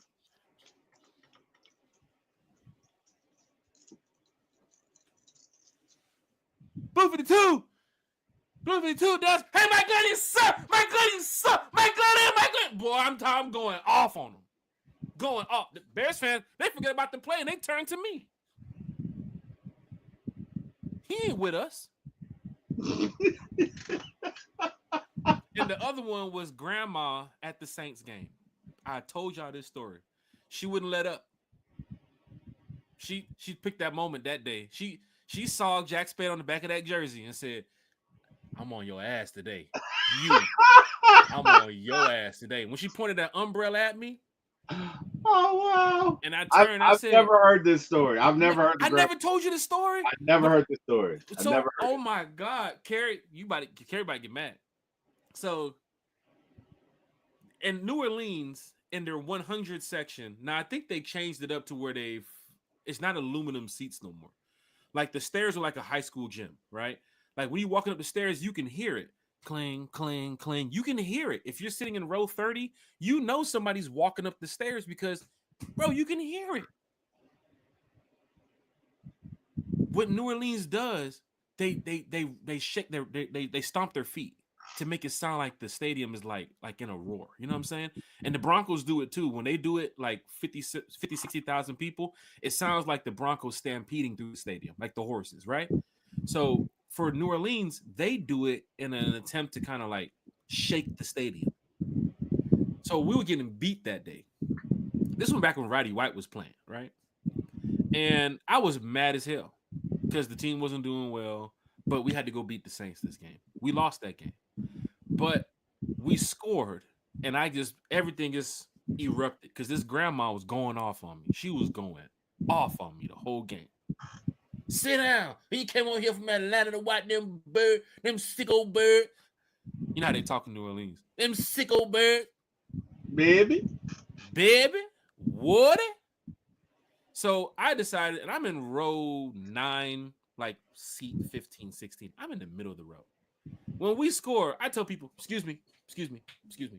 Oh shit, you didn't do that. Oh, you did not. Walking. I go down to the row 1, to the bottom row. Y'all gonna hear me today. I'm stomping up these motherfucking steps. I'm stomping. Damn. And everybody, I got Saints fans, they standing up. Go back to your seat. Get over there, Water, baby. Get over there. You don't see the score, baby. I'm giving them hell because we just scored. I think Roddy White scored. I'm giving them hell.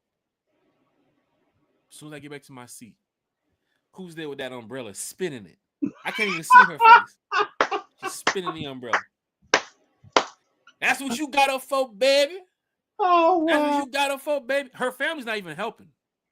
Damn. I'm asking the family, y'all don't see grandma going at me? They're like, no, gonna get you, baby. She gonna get you, baby. They're like, she does. Once the family gets involved, you've lost it. That's it. Go to ticket resolution and change your fucking seats. Because once the family gets involved, you're outnumbered. You want somebody from the family to say, I got you.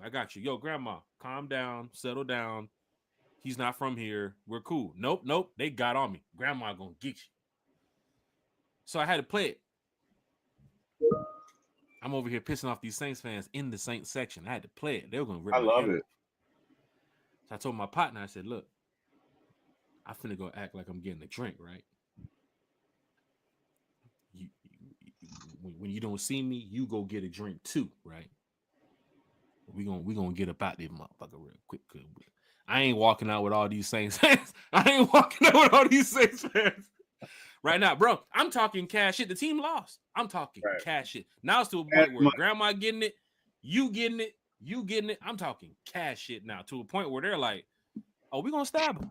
So we gonna stab him. As soon as he steps foot outside on Bourbon, we finna stab him.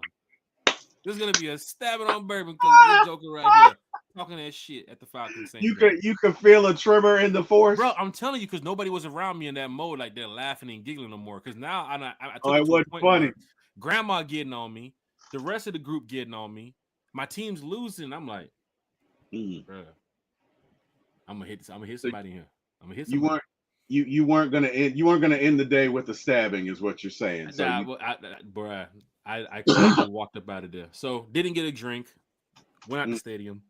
Went about my business. You know. Shout out to grandma too as well. She's a passionate fan. Wherever she is, she's repping her Saints, just like I rep my Falcons. But that's the culture that they have in these stadiums. You go to these stadiums and they're just passionate, right? I want the same to feel the way about Atlanta. I want people to come over here and say, "Oh, them Falcon fans, they get after it." You know what I'm saying? On the road, we're having a really big presence. I don't know if you guys are hearing it or seeing it. Big shout out to the tour. But on the road, we're having a really big, massive presence to where that Raiders game in Vegas last year, but when we scored and you looked around, like, damn, there's the whole damn west side of Atlanta in here. Because don't forget, Vegas got the casinos, you got the entertainment, the lifestyle. Atlanta's not finna miss that. Like this year, I expect Falcon fans to be in New York because it's New York. Everybody wants to go to New York. I expect fans to be where? In San Fran, because that's once in a lifetime. Like, people just fly out to San Fran. Nobody wants to go to San Fran. But the Falcons are playing the 49ers. And, of course, Arizona, too, as well. Right? So these are some of the games that is going to be entertaining, this year. Karina's in the chat. Michael's in the chat. Let's see. Let's catch up before we do this mock and talk Kirk Cousins. Terry, you got a couple minutes? You good? I'm good, bro. Carrie's going to be so mad at us. She's I'm like, off today. they I haven't can't said wait. shit You know about what? Kirk I've been Cousins. phoning her. I've been so I'm in the chat that we're in. I said, Jack, myself, and Kirk are waiting on you, Carrie. She has not responded. Which Carrie, your response. If you don't care, she's pissed. Like she said nothing. She didn't say anything. Hey, look, it's the cool thing, man. Carrie's a diehard Falcon fan. You guys know where to find Miss Carrie. And she's taking care of some work stuff right now. Yep. Karina's in the chat. We'll finish up on these comments before we get to these last two topics. And then we'll wrap it up. Probably, let's see, 12 o'clock right now. About 30 minutes, y'all. 30 minutes and we out. Karina Atkins, I'll be at every game again, cheering my team on front and center. I have met some great people on these away games. I've met some people where, look, when I go back to New Orleans this year, I can call up some of my homies from New Orleans and be like, bro, I'm on the way. Like, it's gotten to that point now. People that work at these restaurants, people that work at these hotels that I stay at. But I've been staying at that same Crown Plaza for the past 7 years. It's right there on the corner. Don't even let me talk about the parade that happened last year when I walked out the hotel and just looked to the right because the parade started right there next to the hotel. Bro, I'm hearing the noise from my hotel. I'm hearing the noise from the room. We told everybody to be up there to meet outside. Like, I think it was like 1:40, 1:45. Bro, I'm in my hotel in the room like at 12:30, 1 o'clock. The noise that I hear from the corner from all those Falcon fans. And then when I step out the hotel and I look and I see all them fans, bro, come on, man. Over 2,500 people showed up to this, man. Man, you meet some great people on the road because fans enjoy being a fan. And that's the cool thing about it. Pamela Johnson said, fun fact, my friend Alicia told me that they have a police station under the Philadelphia Stadium. They do. Yeah, I know there's one in the Benz, right? I did not know there was one. Okay, now I did not get know locked up in the Benz. Your ass going to that tank right there near loading dock. And then when you finished over there, if it's a little bit outrageous of your charges, guess where you heading? You're heading your ass down the right street. You know, so it's not going to just be a kick out anymore. You know, they have the regular folks that just get kicked out, but if your ass get arrested, your ass going to that tank down there. You know, when was this? Now it's not like a station. Now, if you're talking about like a station, like the actual jail, like it's a jail, well, it's a little bit different. Down here at Mercedes-Benz, they have the police center where all the police officers kind of sitting there and wait till like they get called to different areas. But if you get into a fight or if you get caught stealing or doing something like that, that's where your ass finna sit. They're not finna kick you out the stadium and you walk off and go home. No, you're finna sit in that tank. Yes. And there's a bunch of people in that tank. You left and right, you'll be seeing them folks. So that happens from time to time. But yeah, Philadelphia, I think they had the actual jail. Yeah, they got the solid bars closing and your ass sitting over there like goddamn. I think they got a judge and everything. Yeah, that might be a little different. We ain't got that. So yeah, we ain't got that. You've been sentenced. What the fuck is in the second quarter? You've been sentenced. Damn it. 20 years. Like, for what? For throwing a Give bottle? them some years. Karina said Broncos definitely got that energy. Michael said, love these stories. Hey, I travel, man. Every away game, bro. So, you know, we do a lot. Did I take a photo of the grandma? I did not take a photo of grandma. I should have. I took a photo of, you know, my face that day, and I was really upset. But I'll go through and I'll find some of this stuff. I did take a photo of my seats at that Bears game. And I'm sure Bears fans remember that moment. There's probably some passionate fan from the Bears fan base that remembers that day and was like, I hate that Falcon fan who stood next to me. Because I was sitting next to a Bears fan too as well. So I'm sure he was probably upset too as well. Oh, wow. Let's see. Third-year member of the Rise Up Tour fan club and loving it. Look, y'all, the Rise Up Tour fan club. Information is right here on the website for the 2025 memberships. Thomas Scott's going to be joining us coming up soon. I told y'all about all these away games and events and parties and meet and greets and mixers and stuff that we do. Community events too as well. We just did the Atlanta Community Food Bank Hunger Walk of Atlanta's 4K. We also have an event coming up on April the 19th in Forest Park with the city of Forest Park and the Free Wishes Foundation. So that's going to be like a cool little spring fest, like an Easter fest kind of for the kids and the families. And it's free. Come on out and bring your tailgate stuff you want to. Hang out, bring your chairs, your football. I'll post that information shortly. But the fan club that me and my friends started a couple years ago, it takes off to just new levels every year. Thomas is literally in the books every single day working on this stuff. And he puts everything into it. You know what I'm saying? So big shout out to everybody with the fan club. A lot of changes happening this year, as you guys can see, but it's all for the better of the fan club. And we have these events that's coming up: Arizona, San Fran, Indianapolis, New England, New York or Jersey, however you want to run it, Carolina, Tampa, and New Orleans. Cool thing about it is we've been to some of these cities before, so a lot of these people have already reached out, and they're just waiting, because we've done this before, and for the new cities, just be expecting a good time. Chat is live, chat is lit. Do we got a Germany game this year? That hasn't been So determined yet. Has that been determined yet, Jack? I don't want to. I really don't want to answer that one. That means he can't talk about it. No, I can talk about it. I just don't want to. I personally don't think we're gonna get it. If you want my opinion, I don't think we're gonna get it. But I know. Are we in the runnings? Yes. But are we gonna get it? I don't think so.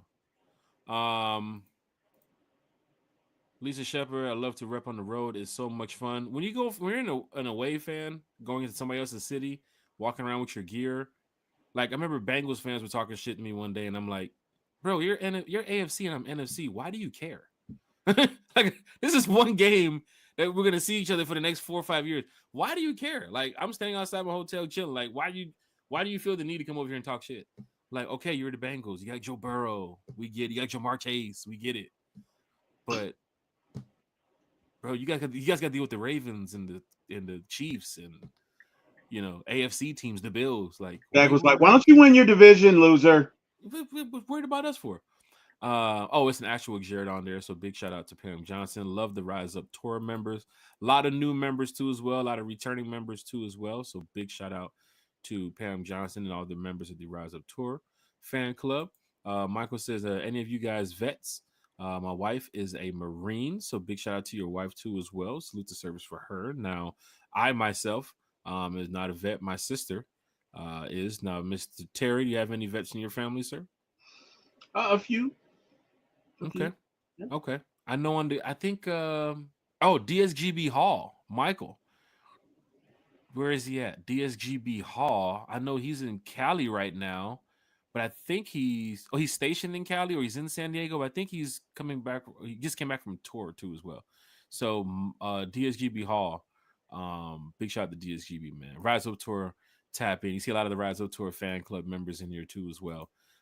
Tapped in. Pamela Johnson says she is widowed of a veteran army. So respects to Pamela Johnson here. Big Low Country Sports, also with the Rise Up Tour fan club goes crazy. A lot of support from the Rise Up Tour fan club. Once again, when we started it years ago, we did not imagine where it would be years later. But fans like to do these things, and once again, it's kind of like the tour is kind of like the fan, kind of like the podcast. It's from the fan for the fan. So the Rise Up Tour fan club, we do this for the fans. There's the only reason why we're having these events out of town is for the fans. Why would we do these? Why would we be trying to plan parties in New Orleans and plan events in San Fran? It's from the fan for the fan. Like we want you guys to have a good time. We want to big up this fan base. We want to make sure that this team is recognized on and off the field. Don't matter if it's with the fans or the players, but the NFL will remember the Atlanta Falcons. Right, 40 years from now, when I'm sitting in my rocking chairs on the porch watching the Falcons win their 20th Super Bowl, I'm gonna say, I started a group that did. You go out there, we travel, we do all this stuff. Who knows what's going to be 40 years from now? What was the name of that group, Dad? What was the name of that group, son? name And my that- son going to turn and say, you don't remember the name of the group, Dad? You started it. I'm saying, nah, I don't remember the name, but I remember the Super Bowl the Falcons won. You know, shit like that. That was Super Bowl. I took my shirt off and ran onto the field, son. That was my last day because they banned me. No more Falcons games after that, son. They banned me. And then I tried to enter the stadium with a mask the second time. Let me tell you what happened. Let me tell you what happened when they beat me. Oh, wow. When they put the dog on me. Falcon fans, hit that like, share, subscribe button. We got a lot to talk about. A couple more minutes here. Let's go straight to it, T-Will, because we had the time to catch up with the chat. Had a little chance to break the ice with some other topics off subject. But now it's time to get back to the nitty gritty. Let's and get Cody back Benjamin. to the nitty gritty. Cody Benjamin wants you to know that Kirk Cousins prefers to be cut versus Newsflash. What? What? This guy. What are you gonna do? This guy probably orders cream cheese and raisins together. Wants to get cut. Ew. Goes to McDonald's. Orders a McChicken. Puts mayonnaise and ketchup on it. This guy. That's right. He's no longer invited to the cookout, Mr. Kurt Go No Chains.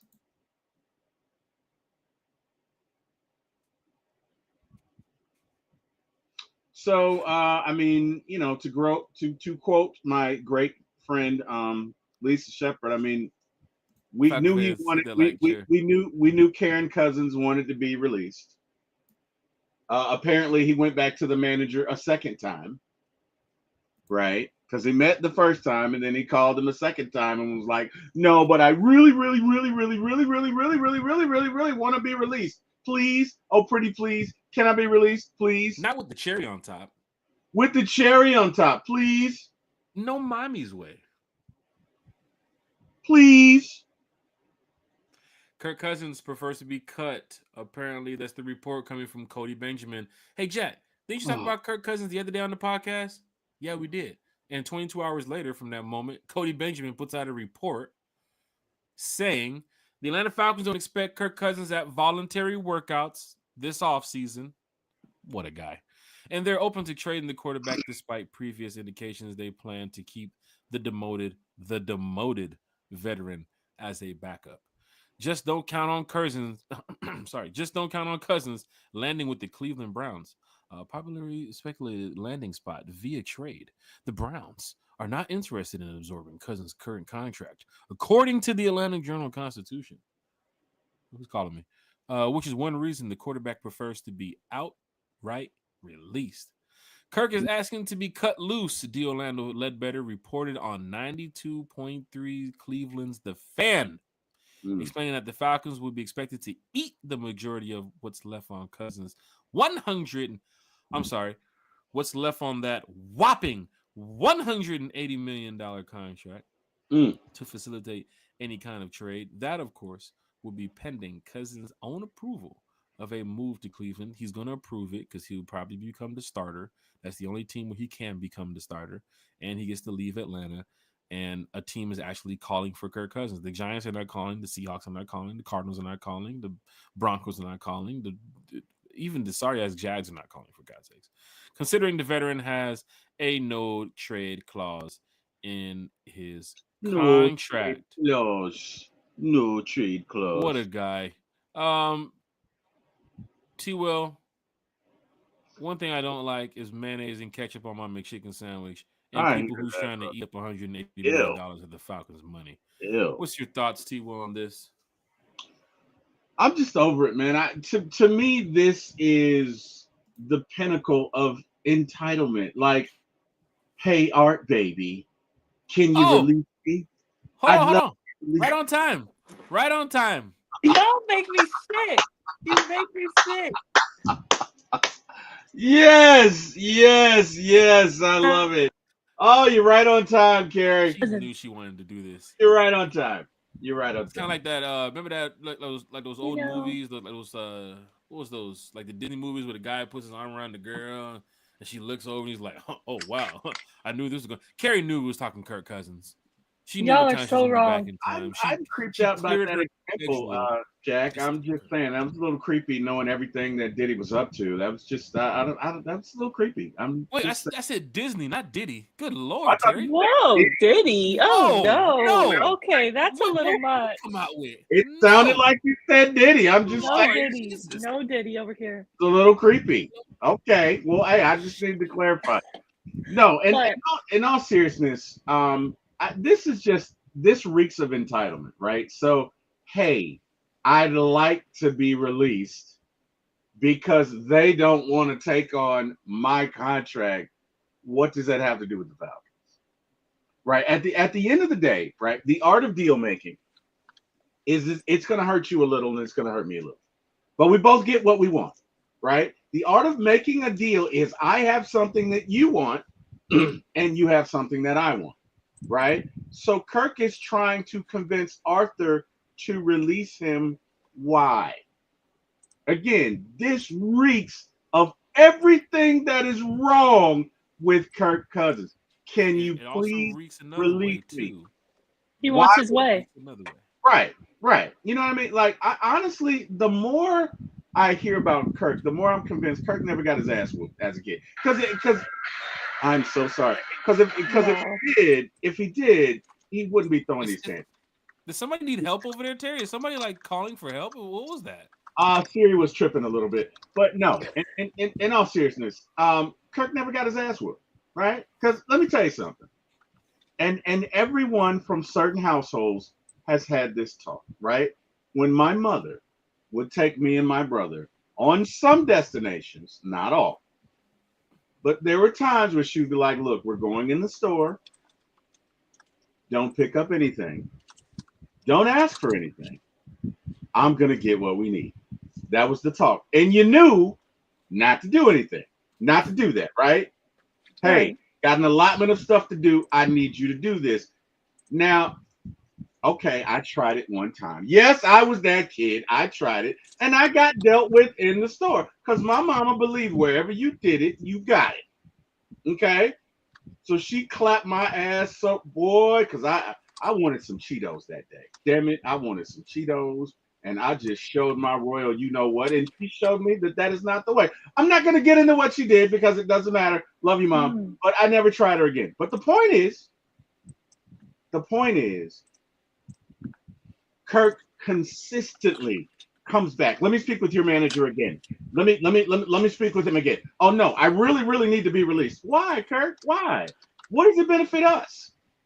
It doesn't benefit Well, us to release. again, T Will, he doesn't care about what benefits us. We know Clearly he that does. much, you know? So Clearly it's all he about does. him. So And that but and that's my issue. It's like you're tone deaf, dude. It's like you're tone deaf. It's like we're all singing in the key of A minor, and you over here on D, loud and wrong. Like, bro, come on. Obviously, we kept you because we're trying to trade you. So releasing you is not going to do anything for us unless you want to fork over some money. And I don't know, right. maybe that was a part of the conversation. Because guess what? If you want to fork over some money, Kirk, let's talk about it. Let's talk about it. We can talk about it. We can talk about So it. You want to fork over 25 million?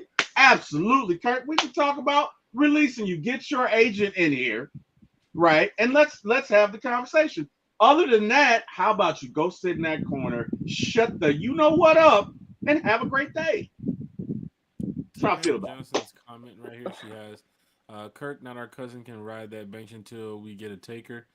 It's just a well, bad look for the team when it comes to the identity you're trying to put out there this here's off the season. thing. Kerry, Here's the thing with it, you know, like to T Will's point, how does this relate to the Falcons? In that same article you have up there, they talk about that most teams or all the teams, you know, it's a kind of consensus around the league that they see Kirk Cousins' contract, they see him as untradeable. They don't see, no one, I've been saying this for a few months now. No one wants Kirk Cousins. As much as T will try to convince me, no one wants Kirk Cousins. And it's unfortunate because it's Falcons above all, and I want no more than for Kirk to be gone. And gone in a way that we don't have to cut him and, eat all of that contract.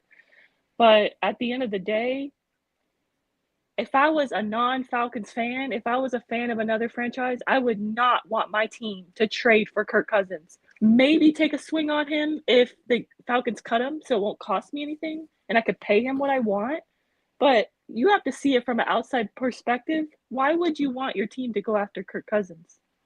So you're really looking at this point where we are begging a team to come get Kirk Cousins. Really? That's how I feel. Because if you look at the teams that went to get quarterbacks this offseason, nobody called Atlanta for Kirk Cousins.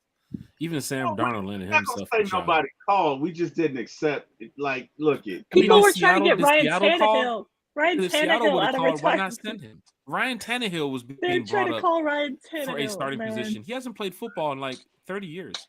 Like, how is Ryan Tannehill's name brought up? Sam Darnold did that one season. I think, and then he's Seattle's quarterback. Geno left, went to the Giants. Russell Wilson goes to the Geno left, went to the Raiders. Russell Wilson was in a quarterback. I don't know what I'm going to do. I went to the Steelers for 1 year. He's gone to the Giants. James Winston's holding a microphone down in New Orleans, literally his favorite making us. He's with the Giants as well, is he not? He's with the Giants as well. But teams loaded up on quarterback, and you still have a guy who, in the past 2 years, if you look at the year before last, he did throw for almost, before the injury, up to close to 33,000 plus yards, and then even for us, he was at that mark too, so he probably can get to 4,000 yards. But like Kerry said, teams are probably worried about what he spoke about in that interview. His performance, that arm, that shoulder. You get into 2 weeks of that with Kirk, your whole season goes down. And maybe GMs know that. I don't think he's untradeable. I don't think his. That's what they believe, though. I don't know that they believe that, Kerry. I think that's what they put out there. Why would you trade for Kirk Cousins? I truly want to know. Why wouldn't you wait for the Falcons to cut him and then take a swing? Because if you think the Falcons are not going to cut him, and they may not. So then, all right, then I don't need Kirk Cousins. With Kirk Cousins and the Browns, they may not. Waiting to see if the Browns go quarterback or not. Yeah, I just don't see it. As well as the Titans. The Titans. Look, Titans. I don't have the Titans in the running. The Titans is my surprise team because the Titans is not going to go for no Kirk Cousins. That'd be a dumb move right there. You don't know. They're going after Cam Ward. That's their guy. You saw at his pro day. They had their whole camera crew filming him. Like they're getting the hype videos ready. Yeah, they got to sell seats. Falcons had their whole camera crew looking at Mike Green, and again, I'm not saying we didn't though. We didn't. We had our whole staff there, but we didn't bring the actual official Falcons camera crew to video record him and all that. No, we didn't. The one reason why I can see Cleveland more than Tennessee. Tennessee tried with Willis, it failed. They tried with Levis, it failed. Here is your real top 5 quarterback. This is your guy that should be your guy 2, 3, 4 years down the line. Hey, the Falcons play the Titans in 2028. Cam Ward is still the quarterback. That's what they're banking on right now. They thought it was.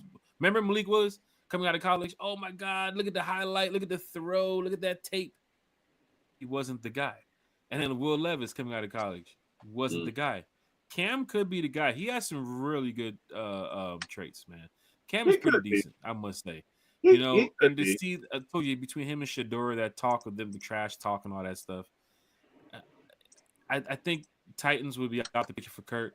The Browns, because they have a veteran quarterback with Watson who went down, and they have an opportunity to go get another veteran quarterback. I don't think they want to take the shot at a rookie. Could be wrong, but I'm just leaning toward them not taking the shot as a rookie. You get some more help from Myles Garrett. Abdul Carter gets selected. He's on the other side. Right. So they're looking at this defense like, if we get Abdul Carter and we get Myles Garrett, all you need is a game manager and a running back. That's pretty much what they're looking at with their defense. Like, man, we're set with Abdul, and if we go get a Kirk Cousins for next to nothing, it would help them out, and it would help us out. So Kerry has a point. The reason we're begging teams to come get Kirk. The reason I don't believe he's untradeable is because essentially after this year, you can null and void the deal. You can absolutely null and void the deal. So you're talking, even if they do pay, I don't even think they pay the 37. They pay $27 million if they trade for him. Is that correct? 27.5. Which for a quarterback is cheap. Which because you got quarterbacks that are getting 60. So That deserve it though. That deserve it. Kirk Cousins. I'm just saying. For me, Kerry, don't mess up his resume now. We're trying to get him off the team. They deserve I it. You guys am, are getting so- a real. Hey, Browns, if you're listening to this podcast, Yeah, if you're Browns, listening, you're getting a he's really great. good guy. On and off the field, he cooks, he cleans. This guy is good, man. He's got Great. an arm. Ultimate team player. 27 touchdowns Yeah, okay. first 2 games. Right. I'm telling you. We had No, Kirktober. What are you saying, Kerry? Kerry, what are you saying? What? No, what are you saying? Go ahead. I'm just, I don't know. I really hope you're right, but for me, if I'm not, if I take my Falcons blinders off and I really think about it, like if I'm an outside team, a fan of another team, I just feel like I would absolutely not want my team to trade anything for Kirk Cousins, any kind of pick. I know at one time you thought we could get a second, third rounder. At this point, I don't know if we could get a seventh or sixth, but regardless, I just feel like I wouldn't want any draft capital to be spent on him. It'd be one thing to spend $27.5 million. Okay, that's average quarterback play, right? But the thing about it is it's a big risk because you're not getting that quarterback that Jack mentioned before the injury over a year ago where he went down, where he was, having possibly an MVP season. You're getting the Kirk Cousins that is essentially bashing an organization on national media. So you're getting that guy Don't who, forget, not his ankle, the arm. right? You get a guy who straight out tampered, lost you a draft pick. Thankfully, they changed the rule, so you won't lose a draft pick by talking to him. But he did that to his team. He lied about injury because he's on the record multiple times saying, "Oh, I'm not injured. Just got to figure out how to get the guys. Got to, I didn't forget how to play quarterback." And then after the season's done, when he realizes, oh, I need to spin this narrative my way so that I can get teams to be like, oh, let me go after Kirk Cousins. On point right now. Yep. So he goes to national media and speaks out against the Falcons, essentially saying, we lied. I'm a liar, or the organization's lying. Like, I just feel like, from me, even if he played at an average level, I would not trust him in my locker room. I mean, it's pretty clear, like, I don't know. I just feel like he's a liability as far as the locker room goes. And like you've said multiple times, you can't trust him. I get that you can't trust him, but certain locker rooms are stronger than others, right? And the way I look at it is, if they trade for Kirk Cousins, they don't have to pay him next year. Next year's not guaranteed. So you're trading for this year. Guess you don't like him? See you, Kirk, and you can draft somebody or sign somebody next year. Right? I'm still not doing it. Here's the thing with that, T-Will. If we don't like him by what, week 9? After October. Thank you. By when week 10, playing terrible. So we shot ourselves in the foot for a season because we ifed ourselves. What country say? If was a fifth, we'd all be drunk. So yeah, but are you gonna win with the rookie? Are you gonna they're banking off of a rookie long term, most teams. Right. But I'm saying this is a 1-year deal. It was like the Colts with Matt Ryan. Remember the Colts with Matt Ryan? now. Right. We'll take Matt Ryan off your hands, but rookie 1-year deal. To your point, T-Will, we got the same exact production. Not just, we're not just talking October. We're talking the whole season. We got the same production we got for Kirk Cousins, $90 million, a draft pick, and, making our organization look like liars, front office look like liars, right? And all this drama he cost us. We got the same production out of him overall this past season that we did from Ritter. Desmond Ritter. So the year before. So, and that's on a rookie contract. So yeah, absolutely. I'd rather take my gamble on a rookie deal. Kirk, absolutely. Be careful mentioning that name in here now. Hold on. Kirk was injured. Kirk was injured. We were 6-3, and I believe in all my heart, had Kirk not got injured, that is a different result. So sure, but the season doesn't end at 6-3 though. That's the thing. Here's the thing: you can't just say, "Oh, we got the same result," because that's taking it out of context. We did after Kirk got hurt. It's another if was a fifth, we'd all be drunk. Right, if he but wasn't injured, would we have made the playoffs? It's true though. If you're looking at the result, the stats and the season as the whole, you got this. We won one more game. Look, Still I'm no not playoffs. I'm not defending Kirk. Let me be clear. I'm not defending Kirk at all. I would not take that job. I'm simply saying that a case could be made that when he was healthy, he was 6-3. He did win. If you look at the back of the man's football card, he throws for 3,800 a year on average. So with another year, Miss me with feeling that. that Miss me with that. I'm sorry, T-Will. I love you and respect you as my friend, but you didn't want to hear that James Winston shit. 6-3. I'm so tired of the 6-3. It's like the season didn't end at 6-3, and not just that. He now, he lies. He clearly, you cannot trust him. I agree. Carrie, So I why? agree. Right. So I just don't. I don't know. Maybe you just hope that somebody's gonna take him on, but I hope so too. Well, but I just feel like I know that teams put stuff out there, right? I know that teams play shadow games in the media. They've done this for years. They will continue to do it. So for all we know, the Browns put that out there because they really want Kirk, but they really want the Falcons to release him. Guess what? We'll see. We'll see when the rubber meets the road. Come draft night, or maybe a few days after, we'll see. But I don't think it's, we're just going to draft this rookie. Because if you were going to draft this rookie, we wouldn't have gotten this far. There wouldn't be talk of Kirk going to Cleveland. Where there's smoke, there's fire. It's got to be coming from somewhere. There's got to be interest. Cleveland is hoping that the Falcons are stupid and they just release it. And if you were right, you should have done that before you paid them the $10 million. I don't agree with that, but I do understand that stance. I don't agree with that. Sorry.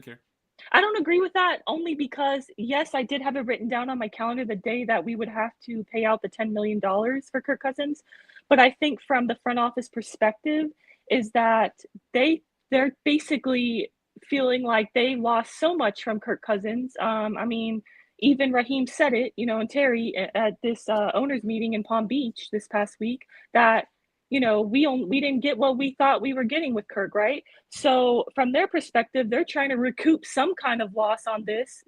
They're trying to recoup something and they see it as, okay, well, it's worth it to gamble the $10 million. We've already paid this dude $90 million. What's $10 million when there's a chance? Even if it's a sliver of a chance, like you have hope that somebody will trade for him. And that's what their perspective is. It's better to hope that somebody will trade for him and, elongate this process in the hopes of that, because if somebody does trade for him, we relieve more than $10 million of what we owe him. That'll take some money off our books this 2025 season, creating more cap space. And that $10 million is not owed to Kirk till 2026. So the new team would take that on. So I think from the front office of the Falcons point of view, it was worth that risk to not cut him before the $10 million was due. I think that's what they were thinking personally. I'm gonna go back to this and then I'm gonna be done. There's a saying that says, do the opposite of what 90% of the world would do, and you'll probably be successful. Right? So bottom line, if everybody's looking right, if everybody's looking over here, look left, because they probably want you to look right. They're probably setting up stuff for you to look right. They're probably putting all the pieces in place because they want you to look right. Right. But treasure is over here to the left. So, hey, man, we'll agree to disagree, Karen, like you say. Love and respect you. You know I do. You know I do. You look out for me. I look out for you. We cool, no problem. But I'm going to have to disagree with you. I think the Falcons are still trying to trade him. And I do too. I mean, I think they have to be, right? Because there's no way he's in the locker room. If Kirk is willing to sit at home and lose $25 million, then so be it. Because you know what that'll do? Sometimes it's not just about this year. That will say to anybody else, any other Falcon who wants to pull this shit, this is what's going to happen to you. This is what's going to happen. No, you're not going to get your way. No, you're not going to get released. No, you're not going to talk to the manager and get your way. No, you're going to sit your ass down. And if you got to sit at home and watch, that's what you'll do, because you don't pull that with us. Now, that's me. That doesn't mean that Carrie, you could be 100% right. No, I want to go on the record real quick and say it's not that I don't think, it's not that I don't agree with you in that regard. I just think Kirk is not as, attractive. Yes, to other teams as we think, right? Like, As much as I hope so, and I still think there's a chance that the Browns could trade for him, even though this new report came out yesterday that they would want him to be cut. I mean, that's not news, right? Obviously, they'd want him to be cut so that they could pay him what he wants or what they want versus like take on the contract. I totally get that.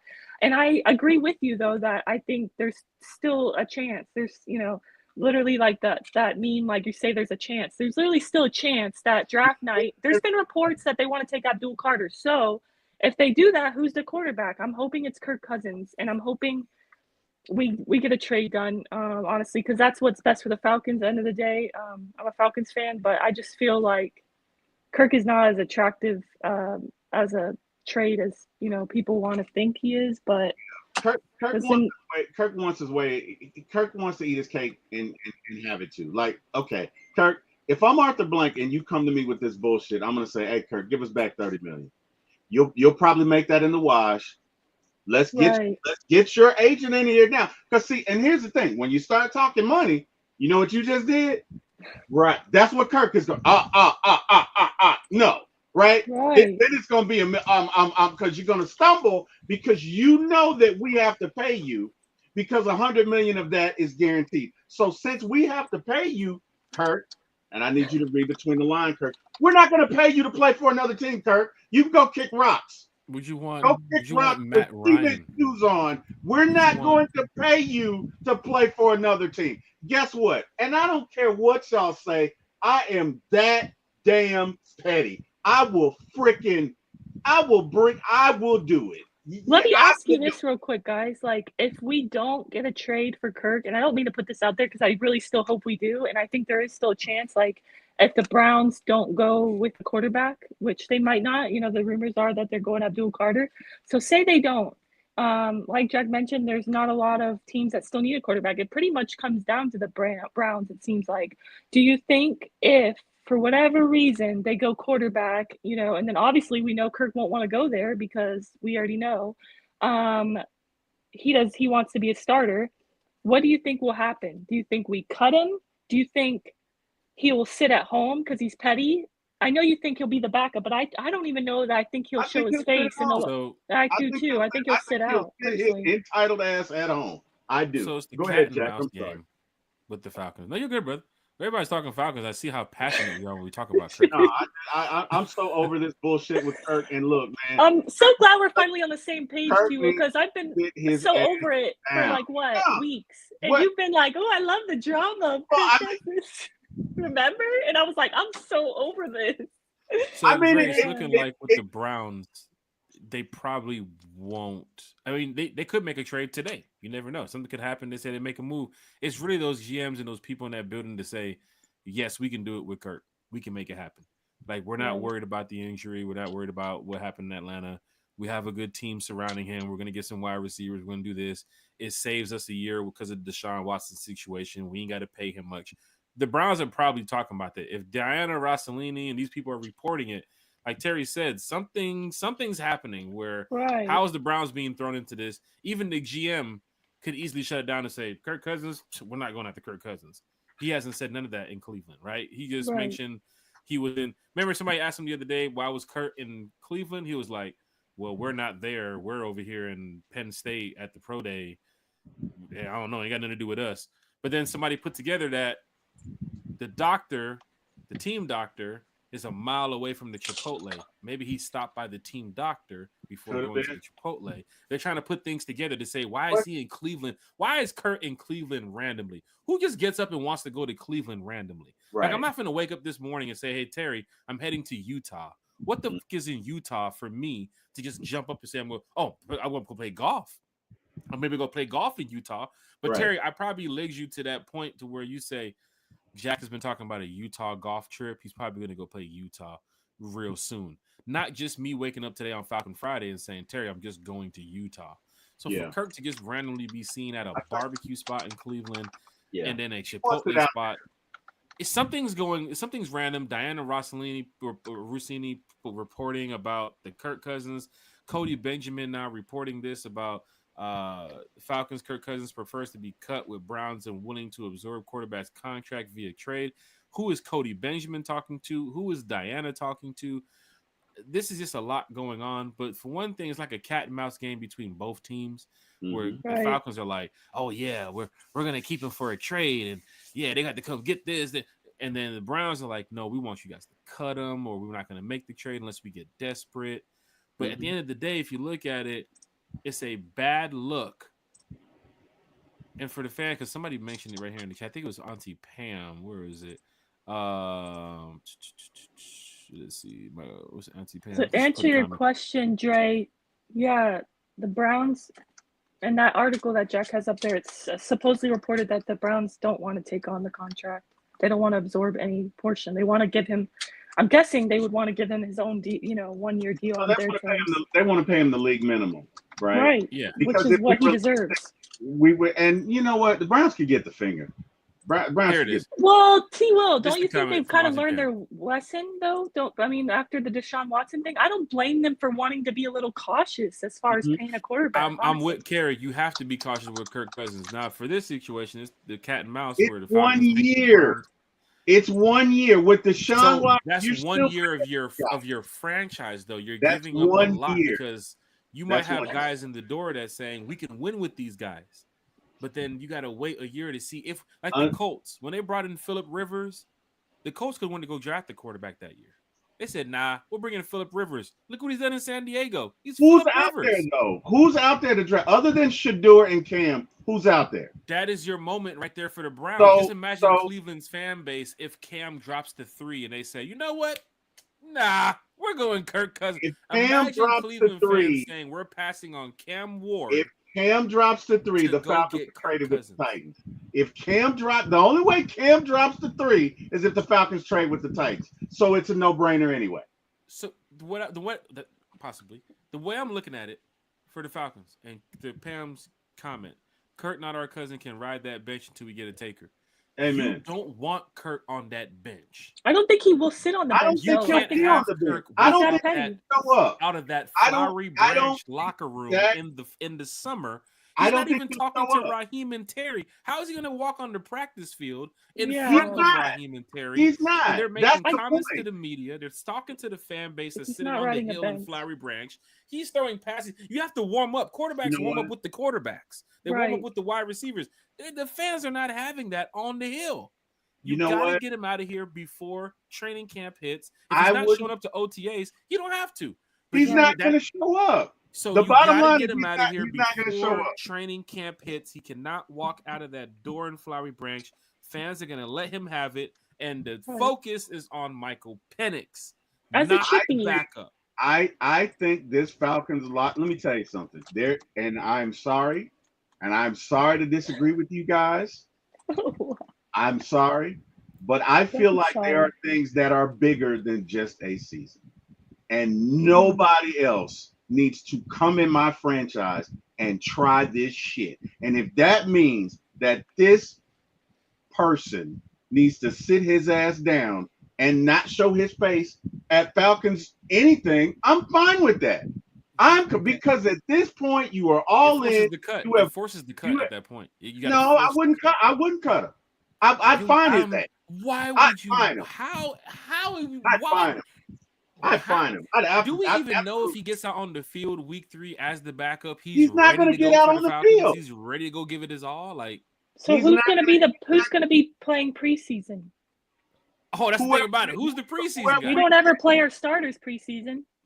And Well, he's not then playing guess because what? he says Well, in his We'll mind have he's the to starter. find a backup. We Look need it with the talent that's out there. If Penix gets hurt, your season's over anyway. So it really doesn't matter. Just imagine when Raheem says, "All right, let me get the ones over here," and Kurt and Michael starts running over there. No, I don't even- Hey, big dog. He have his helmet on. Like that I Washington don't even game. think That Kirk was is gonna show up. Raheem oh man. Raheem called for the Kirk- ones, big dog. Look, You know, man, Kirk. Kirk. Yeah, you I'm know on who 1 Kirk 2. is? I'm on 1 2. You know who Kirk is? Kirk is that guy that talks all this shit, right? And there's another guy's like, we're gonna fight after school. I'm gonna beat your ass, and Kirk is talking all this shit. And then at 2:59, Kirk sneaks his ass out the back way and catches a ride home. That's Kirk. I don't see Kirk showing up. Me either. I see do Kirk- not think Kirk If has you the do, stone. if you do show up, Do some Deion Sanders, If, Antonio Brown shit. Just show up with the guess what? helicopter right there in Flowery Branch on the practice field. Show up with the heli, hop out, no shirt on, walk up with the briefcase, ready to play some football, guys. Just straight up, just Pat McAfee it. You know what I'm saying? Just give no F's in the world. If you want to show up that one day, this is gonna be your last time. Go out with a bang. Like, who's the helicopter? Is that Jeezy? No, that's not Young Jeezy. That's Kirk Cousins. I mean, He's not in the helicopter. imagine how Raheem and Terry feel. Honestly, you went above us. You know, you literally cost us our season. We're already on the hot seat now. And possibly, we don't know if they're innocent, but allegedly they didn't know he was hurt. He lied to them too, just like the fans, and said that he was healthy. And then now he came out, showed his ass in front of the world, saying that he was hurt. And then now you go above us. Like, it's like you're a supervisor and somebody goes to your, director to tell you they have issues. Yeah. Above your manager, all the way to the director. It's like, wow. That's gonna have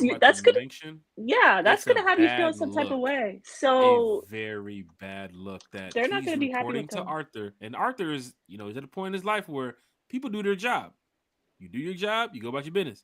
Right. Why is Arthur talking to the quarterback of this team so many times when there's people in place to do that? Right. This quarterback is telling me, Arthur Blank, he's telling me what he wants done.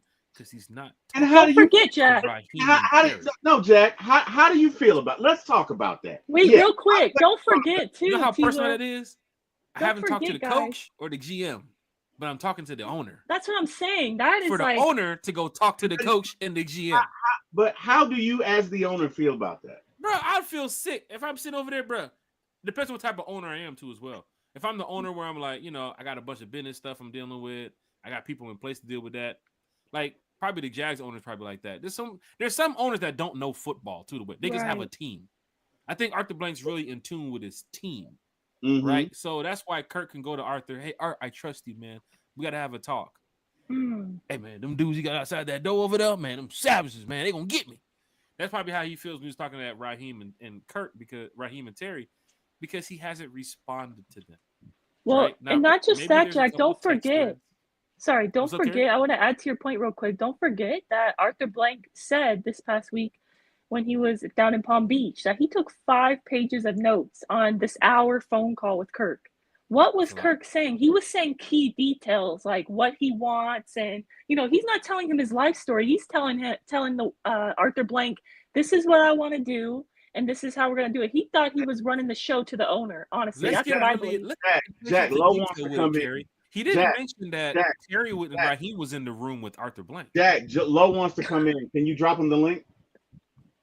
With Big Lowe? Yeah. Oh, hold on. Who's calling me? Big Lowe. What? Do you have the link? Can you send it to him? No, I can send it. 1 second. Oh wait, it's in the chat. My bad. I'll send it. Another chat. I'm sorry. I'm so caught up in this Kirk Cousins. I forgot. What were you gonna say? I know. Gosh, you're on that Mountain Dew. I believe it. Hour-long conversation with. Not on that Mountain Dew. Oh, what were you gonna say, Jack? I'm sorry. No, you're good. You're good. The hour-long conversation with Arthur Blank and Kirk Cousins. You say he took notes. Yeah, he said he took 5 pages of notes during the phone call with Kirk Cousins. Nobody mentioned Raheem and Terry was in that meeting. That's Arthur and Kirk again. Remember that dinner, or not the dinner? Remember the meeting they had that Wednesday night, a couple weeks ago? Wasn't Raheem and Terry. It was Arthur Blank and Kirk. He is not going to Raheem and Terry for some strange reason. I don't know if there was a fallout or a fight or something. He's not going to them. He doesn't want to talk to them. Maybe there's a couple text threads or they've talked on the phone. I don't think there's like a beef. They're grown men. If me and Terry had a fallout, I could probably say, yeah, I talked to Terry via text. I sent him a what's up. I called him on the phone. But me and Terry haven't been talking like it was on one time, like how we used to talk. You know what I'm saying? How we used to hang out. You're going to keep it professional. Yeah, but now Terry now has gone to Kerry to express his thoughts about Jack. You know what I'm saying? What Jack has done wrong. What Jack is not doing right for the. And Kerry has to come back and tell me now. And then now I have to go back and what Raheem and Terry, what is this? You're supposed to be coming to us, bro. Like our friend Lisa Shepard says, Karen Cousins. So here's my issue with that, right? And I'm gonna go back. What up, Big Low? What in the world, Bo? Sports. What in the world, Bo? I'm gonna go back. I'm gonna go back to A Few Good Men, right? I'm gonna go back to A Few Good Men. I don't know if you guys have seen a Few Good Men. Great movie with Tom Cruise, Jack Nicholson. A Marine goes through a code red, dies or whatever. They have a trial about it. Great story. So, this is where they're talking about Santiago, this Marine that just can't get it right. He just can't get it right. Okay. And the lieutenant of the group goes to the XO. That's the officer that's the second in command, and the captain, who is Jack Nicholson. And Jack Nicholson, in his brash and just in your face demeanor, says, "Hey, Jones, I tell you what, get to White House on the phone. We're surrendering our position in Cuba." And he says, "Gentlemen, I'm thinking to myself that we have a Marine here, a Marine that can't run from here to 5 feet from here. And your suggestion is to get him out, to send him to another base? Wait a minute. I think we have a responsibility here. That's right. We have a responsibility to train this man to be a Marine. As a matter of fact, Jones, belay that order. We're still keeping our position in Cuba." God damn it. If I'm Arthur Blank and you come to me, I might take 5 pages of notes, but they're going to be 5 pages of ways I can tell you to go blank yourself. Number one, you violated the chain of command. You were talking about the service, right, Jack? You violated the chain of command. No, you don't get to do that, because at the end of the day, if we don't have order, we don't have anything. If you don't respect, that's why Dallas can't freaking win anything, because there's no chain of command. Because everybody knows all you got to do is run to the owner and that's it. That is not how business is done. Businesses have positions for a reason. You have a head coach and a general manager for a reason. And Karen Cousins is not above the fray. He does not have inalienable rights that allow him to just bypass the process. No, Kirk, you can get the finger. His ass needs to sit down, not say anything, and be quiet for the rest of the year. And I don't give a damn if he cracks a football field ever. But you know what? We are not going to reward bad behavior. We are not going to reward you lying in the media. We are not going to reward you trying to skip the process. And we are not going to reward what is tantamount to disrespect to one Terry F. Baby and Raheem. And I'm so mad I'm spitting. Kurt, you really are, man. Yeah, you might want to wipe the camera off too. Wow. Yeah, you I see a little spit. No, I don't agree. I would not release his ass for nothing. I wouldn't release it, but I'm just saying, don't be surprised if it could happen. It could happen, but it could happen. It could happen. I hope they just want to get rid of him. I hope it would, because if we did release him, we'd look soft. At the bottom of your Ushers, close the doors. Ushers, close the doors. I want to see Big Long's point of view. Can we give him the floor? He said, what he said? What? Close the doors. See, we're in here preaching, boy. Goodness gracious. Man. So here, one thing that you got to acknowledge is that, do y'all remember that clip at the TGL event where Arthur Blank was over there sipping on the sarsaparilla? And I just said that because it looks like he was born in the 20s. But Arthur Blank was just over there chilling, and he was talking to Michael Penix, and he was like, "Hey, Michael Penix." He was like, "Hey, Mike, that's the other Mike. I don't know if you realize this, but he used to play quarterback for the Falcons too." Yeah. One thing y'all gotta remember, y'all, Arthur Blank ain't as big of a fan as we are. Like, he ain't taking football and all this as seriously as we are. So, just like Jack and T. Will and Kerry mentioned earlier, it's one of the situations where he's taking all these notes. He was like, oh yeah. I forgot, you do play quarterback, don't you? I mean, he's like, oh shit. It's a I forgot because you suck. No, I'm kidding. Arthur Blank he ain't as involved in this as we are. Like, what you're saying is at the end of the call, he said, and you say your name is Andy, right? Yeah. That would be hilarious. I hope he did say that. Who did you want to speak to again? Yeah, Keith. So I'll go ahead and talk to Raheem. Be like, oh, no, my name is Kurt. I heard you, Kevin. We'll go ahead and talk to Raheem, and we'll get everything figured out. And we'll get you taken care of so you can kick those balls as good as you can. I hope he You did might be that, wearing those honestly. dad joke 7s like T Will, but we'll make sure that you can really Kirk boot looking that like, thing. Like, does he know who he's talking to right Oh, now? shit. Oh, wow. He Oh, called him Andy. So which department you was trying to reach? oh, wow. Kurt just sat there and So told Mr. Blank everything for a whole hour. Mr. Blank said, yeah. So who you trying to talk to again? what So you Big say? Low. Wait a minute. You say you want some sheetrock from Home Depot? Oh wow. Jack Spade bought all of it. He said he's supposed to. Just imagine that, y'all. Oh, Hey, wow. Falcon fans. I'm crying over here. Just imagine that. Kirk Cousins has a full hour conversation with Mr. Blank. And at the end of the conversation, Mr. Blank said, so what's your name again? Andy? And who you want to speak to? That would be great. Mr. Blank, don't do him like that, Mr. Blank. That's awesome. Do him like Don't that, do please. Don't He's do like, him. I'm sorry, can you spell that out for me, Kirk Cousins? I'm taking notes here. I don't know how to spell that. You want to talk about shade? Oh, $180 million? Your arm, huh? All right. We're I going to want to send ask, you to a team you like. can In I ask China. Big Low? Oh, in China.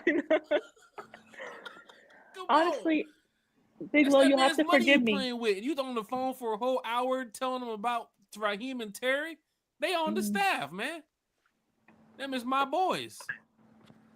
Come on, man. I can just imagine. That's like he's talking. It's like he's giving away his plan to the op. Like, yeah, man, and Raheem, I walked in one day and Raheem said this to me and I kind of felt the wrong way. And Arthur Blank's looking like, man, Raheem, my boy. You played us this year. You know what I'm saying? We're gonna do the best we can to get you up out of here, but Man, hey, I'm telling You're you, doing man. it on But our yeah, terms. you got it. I know. I wanted to ask Country, like, what's your point of view on the whole situation in this current time? I know you did a show the other night, and I apologize I didn't get a chance to watch it yet. oh but no, you good, Gary. I mean, I look, did see you talked about it. I'll be honest with you. It's like I try not to talk about Kirk Cousins too much because I don't believe in giving attention to negativity. I love it. But my wife's family, they have this saying, whenever the kids start getting out of line, they say it with the most passion, almost as much passion as T. Will had a few minutes ago on his soliloquy. But they say you don't run nothing.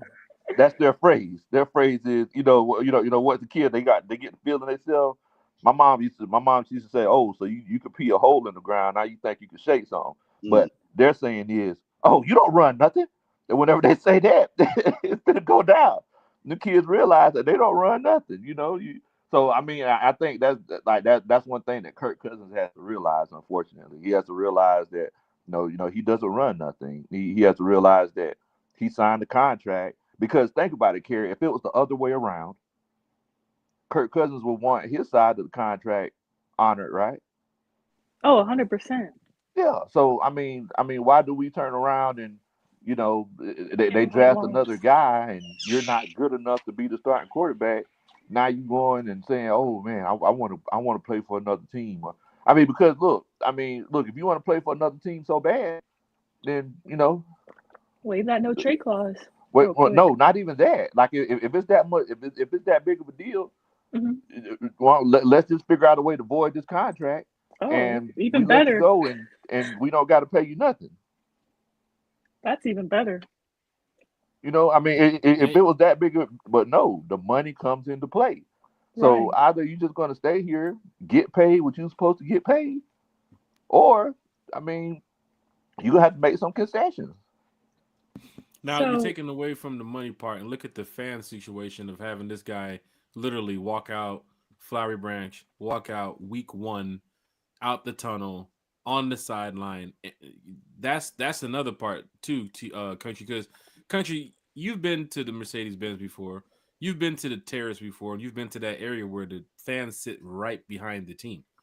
I've also been in those areas when we've had Desmond Ridder at quarterback. who was our quarterback. Yes. And I can tell you right now, it wasn't pretty what the fans were saying at home and away games. Boy. This guy wouldn't even want to be in the game, Kirk Cousins, if he's out there. He's on the sideline. I can only imagine what will be said. That's not supposed to be happening at the games because other fans pick up on that from other teams, and then they laugh at us. Right? Exactly. That's what we don't want here in Atlanta. You don't want fans picking up like the state, like the Saints fans who kind of crack jokes on us about the Super Bowl and stuff, and people who use the Falcons losing to crack jokes on the Falcons to just big up their brand. That's not cool. You know what I'm saying? Like, how you making jokes about the team losing just to big your brand up? You know what I'm saying? So if a fan is sitting over there yelling at Kirk Cousins and yelling and screaming, I saw that with Desmond Ridder. They wouldn't give Ridder the time of day. As soon as he throws a pick, come off the field. It wasn't like people's over there. Come on, Ridder, get better, man. You got this, Ridder. It was straight up, get off the team. You trash. Bro. Get off the team. Wow. I'm talking about this is right behind him. I've never heard such hateful things said before in my life. Yeah. There was some negative things said toward Dez. And Mariota was bad. But there was some things said toward Dez. Like, I think they're just really upset because of what happened with Mariota, too. Like, Mariota played into it. First, Matt Ryan, at the end of his career. Then Mariota. You saw that shit. It was horrible. And then Ridder. It was just like years of back-to-back of being, that bad quarterback play. But, the thing is that I've never heard anyone yell negativity to Matt Ryan, like, right behind the bench or whenever we see Matt Ryan in person. I heard people like mumble to themselves. Yeah. People be like, man, I don't know why he's joking on run. Man, you always gonna throw a pick. But I never heard people like come at Matt Ryan directly because they have respect for Matt Ryan. Just like Kerry was mentioning earlier, like Matt Ryan did everything that he could do to put us in winning situations for years, for a decade. And to your point, like we don't owe him anything. So yeah, we don't owe Kirk Cousins anything. Sorry, we don't owe nothing. Not Ryan, but we don't owe him anything. So yeah, what? Nothing. We don't owe nothing, and he don't run nothing at the end of the day.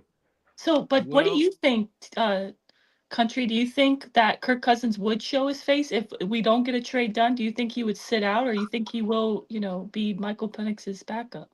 I mean, knowing Kirk Cousins being the ultimate politician that he is, he would probably still show up, make a victim out of himself, and and eventually, after and hopefully, nobody gets hurt. But we know it's football; people get hurt. Eventually he'll work his way up to somebody trading for him, and moving forward. But I just see Kirk Cousins still showing up because I mean, at the end of the day, Kirk Cousins is all about the money. Like Kirk Cousins will say anything to anybody to get as much money as he can. Right. Like, why were you even at the Waffle House? Why were you even there? And it was crazy how it was like so strategically placed in the background. With Kirk Frost and in tune with like Kirk, like the nicknames of giving him and the gold teeth and the chains and all that, like all the memes and stuff. They played into that. Kirk showing up the following morning. That was a good segment too. I'll just go to the Waffle House and sit in the parking lot. That'd be great. Yeah. I mean, it's so Atlanta. You can even tell when you watch QB1. What was that? 3 years ago? It was like you could tell he was working on his next contract then. Like everybody else, they was like they was just living. I mean, first of all, I get mad every time I watch it. I think about it or I watch it because Kirk Cousins has the chef prepared meals, keeping up with his macros, and Patrick Mahomes out 3 times a day. Marcus Mariota goes to McDonald's every day. Wow. Have you ever watched? That's why Netflix made the special. I can't wait for season 2. Yes. Can't wait for season 2. Matter of fact, he was part of that group that stole Malcolm's ball yesterday on the golf course too. Country. You know what he showed up was? That guy that stole my friend's golf ball yesterday looks exactly like Kirk Cousins. It might have been him. Who knows? It was a public course, and it was like, you taking $180 million and the golf balls too? Falcon fans, hit that like, share, and subscribe button. I like what Country said though right there. He had pretty much had the statement of the day right there. He said, "I don't like to talk about Kirk Cousins. It just brings negativity." Yeah, So, I don't focus on negativity. So true. When you have negativity like this too, is what got A1 saying it's like Jack using my yellow ladder and not Oh returning it. wow! Like who does that? And I just gave A1 a shout out about the how's that Podcaster negative? Olympics this morning, saying that he would be the one to watch for during the Podcaster Olympics. But now in the basketball competition, I gotta score 30 on you, A1. I gotta put 30 up. Jack, So. you seen the comments. Everybody said who you need to watch out for. I mean, Sheesh. everybody knows. Mine's video. Hold on, let me turn my volume up. I couldn't hear you. What you say? Oh wow. Everybody seen what I can do on the video. Hold on. I'm having mic issues again. This one's with the volume. Say it again. I said make sure that you're here at 2:30 to hang that sheetrock. Oh sheesh. That's what I said. I said make sure. Podcaster Olympics, T. Will. You got these podcasters talking now. Now there's a beef brewing, right? People want to see what's going on. And apparently there's this yellow ladder. And A1 gets extra points because he was in the basement of my neighbor's house the other day and he was working and he found the yellow ladder. He took a picture of it. Oh wow! Posted it in the chat with us, which wow. I quickly told my I quickly told my neighbor he's using the camera again. Damn. And A1 was removed from that job. So sorry to mess up your funds, A1, but no phones on the job. Falcon fans, hit that like, share, and subscribe button. I know Bodie's in the passenger seat, so you can tell him that too. Falcon fans, hit that like, share, and subscribe button. A 2-for-1. A 2-for-1, right? Hold on. Damn, he got a myself. Wow. And then wowed himself. I love it. Jack, go ahead and give yourself a high five. Go ahead. Do it. Give yourself a high five. Go ahead. It's all right. Hold on. Talk about the celebrity himself. Hold on. Y'all go and like, share, and subscribe to this man's channel. Bodie. Hit that subscribe. Hit the subscribe. Bodie. Subscribe first, like, and share. Bodie's best. He said, T. Will, I agree. He must be on break. Wow. Wow. I hope they don't trade him. He should sit at home and get fined. That means Kirk will be at home when Low, Jack, and T. Will show up with their landscaping service to lay their Bermuda. I love it. Wow, Bodie. Bodie's the only person I know that gives the assist to himself. Like I passed the ball to myself and I shot it. I'm catching strays now. Wow. Okay. I have officially arrived. Country, remember the other day when I hit Birdie and I was like, we doing practice shots, and we was like, no, we're not doing practice shots yet. But that's a par. Bodie come in here, self-pass, and then shoot the ball.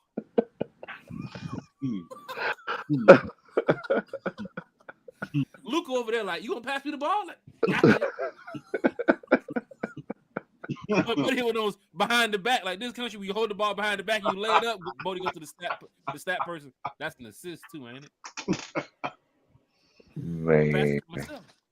Bodie's here in the chat, man. Bodie's best. Go check out his channel. He's doing great things. Of course, you can find him here on One Time for the Fan too. But Bodie's best is we can really catch him at. He's pumping out videos this off season. I'm sure when the Falcons get really going, Bodie's gonna be on top of that too as well. Draft night, Bodie will be here. He's giving away his toolbox for anybody that's up and coming in the. Oh wow! Not the toolbox. Bodie give away the toolbox. Come here, Kirk. Hey, oh. I'm telling you, man. Toolbox got everybody else tools in it. Oh wow! Dang, Bodie. I'm with Lisa Shepard. She said, whenever the day comes, let's have a Cousins is off our team pod. We could sip and celebrate. I'll cheers to that. I guarantee you catch breaking news that he's getting traded, you're going to see breaking news One Time for the Fan is live. We're going live, right? Yeah, I can tell you that right now. We're going to have the Tito's. Big shout out to Tito's. They're probably going to happen during the draft. Huh? It's probably going to happen during the draft. During the draft, you think so? That would be a shocking thing that they trade him on draft night. I think it's gonna be day 2. Day 2 on the weekend after they realize that they're taking Abdul Carter and they're gonna realize that hey, this is their quarterback now. They want Kurt. Yeah, that's what I'm thinking. Yeah, it's possible. Falcons fans gotta hit that like. I mean, because if you just think about the timeline, it's like if you go and you say, "Hey, uh, I'm invoking my no trade clause," and then the Falcons are just like, "Oh, okay, all right," and then you talk to the owner twice and say, "Hey, could you please release me?" I mean, I feel like Kirk Cousins is the most desperate person. I mean, the whole art of negotiation. I feel like Kirk Cousins is the most desperate person in this situation. Yep. So I feel like if the Falcons and the Browns, come up with a deal where the Falcons, will pay some of the salary, I feel like Kirk Cousins will be like, okay, yeah, let's go run it. Isn't that one of like the Falcons like mantras, like what they do from like a long time ago? They've held on to players that they're still paying that's not on the team. Right? I think they were paying Julio when he wasn't here. They were still paying Freeman when he wasn't here. They were still paying they're still paying Barry Bonds, if I'm not mistaken. Maybe even Bobby Bonilla too, the way he's getting collected from the Mets. That's the Mets. That's I'm just saying, like they were paying a bunch of players that wasn't here in Atlanta. I think Desmond Trufant was still getting paid years after. Not being in Atlanta too, because a lot of times, especially if they get cut, they have that dead money. Mm-hmm. A lot of times, and I know Thomas Dimitroff, he used to kind of stretch it out a little bit, but I mean, for example, go ahead. No, is this a time to call Thomas Dimitroff, Terry, country, and find out what to do? Daggone. I don't know about that one, bro. I think I'll leave that one alone right there, to be honest. I heard that you interviewed for a few jobs, though. I saw that too. Yeah, so I don't know. Look, at the end of the day, I mean, sometimes it's good to stretch out payment. It's kind of like I'm, stretching out that payment with you to detail the truck. I'm not going to issue the payment until you finish vacuuming the floors, Jack. So. I love the way you set that up, Bo. That was beautiful. Funny? Oh, the delivery was. Go back and listen to it. Like the delivery was good because there was a pause there, and you can see like the joke is getting ready, like he's getting ready to put the joke together. Oh he's man, talking about detail the truck, and I'm like, oh shit, I already knew it was getting ready. Damn, he set that up beautifully. Hey man, well done. Falcon fans, let me tell you something, man. Not to be confused with well done steak. Exactly. Oh, Carrie's in here too. Oh damn. Carrie would say it's for losers. Carrie, I re-released that short from that show we did like 3 months ago. Yeah. Where I chose you as the Falcons nutrition coordinator. So you should check it out. It's up there again. It's on my. You should have seen it, but no, I didn't see you in it. But you on the treadmill? I know Carrie's not, she's so fancy. She's working out, doing the podcast with us right now. I thought she was talking to her chef when she said the well done steak, but no, she's working out on the treadmill. Carrie, you got a treadmill on the yacht? On the yacht. My gosh. I gotta be on the treadmill when I'm not on the yacht. Okay. I got you. Are you guys passing like Barbados now, or are you guys still in the? I wish. Still in Miami. I'll be in Miami tomorrow for the Live Golf. Yeah, I'm excited. That's that Florida life right there. Like you can just like Miami's like 10 minutes away. Like that's that life right there. You can't beat that. Falcon fans, you gotta hit that like, share, and subscribe button for Carrie on the treadmill because she's going to Miami tomorrow, and we'll be here in Atlanta. Lisa Shepard's here, Michael Ellis here, A1 Forever's here, 82 Monte Carlo's here. Chat is live, chat is lit. Don't want to talk about what happened to the Braves the other night because we do not know. But I can tell you what's going to happen tonight. First win of the season, baby. There you go. Happening tonight. The Marlins know it.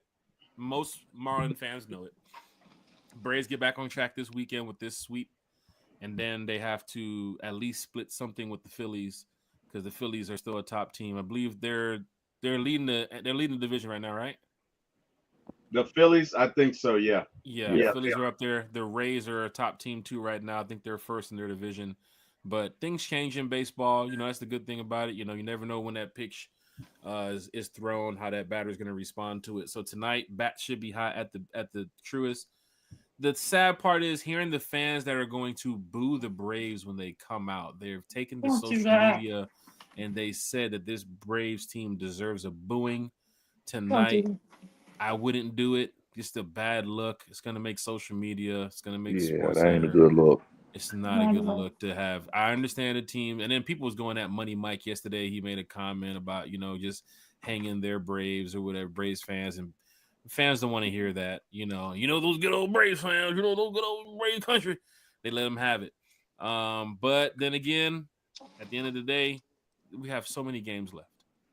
Many games left. There's a lot of ball left. Shout out to the Hawks. Hawks are getting ready to get down to the playoffs. I think there's less than 15 games in the season. So this is make it or break it time for the Hawks. You see the commercials. I think winning you're in for this play-in stuff. Hawks do have a chance to, still jump up in the ranks. Big game tomorrow against the Knicks. And you just got to get it going, So do they have a chance to get the 6th seed, or it's pretty much a play-in situation? It's pretty much a play-in situation. Okay. Yeah. And the Hawks, they dealt with a lot this year where, we all saw the up and downs of the Hawks. Crazy thing about the Hawks is with the Hawks in the play-in, I trust them. Who is the play-in we're looking at right now? It's us and is it the Bulls? I think we're at 8, so we'd face the 7 seed. 7 and 8 face each other, and 9 and 10 face each other. So let me look at it, and I'll tell you. Is it the Pacers? If it's the Bulls, I would say that we got them. You got to watch the parlay killer, Kobe White. You got to watch Kobe White. Like, he's the parlay killer. If you ever do a parlay and Kobe White's in there, he's going to kill your parlay.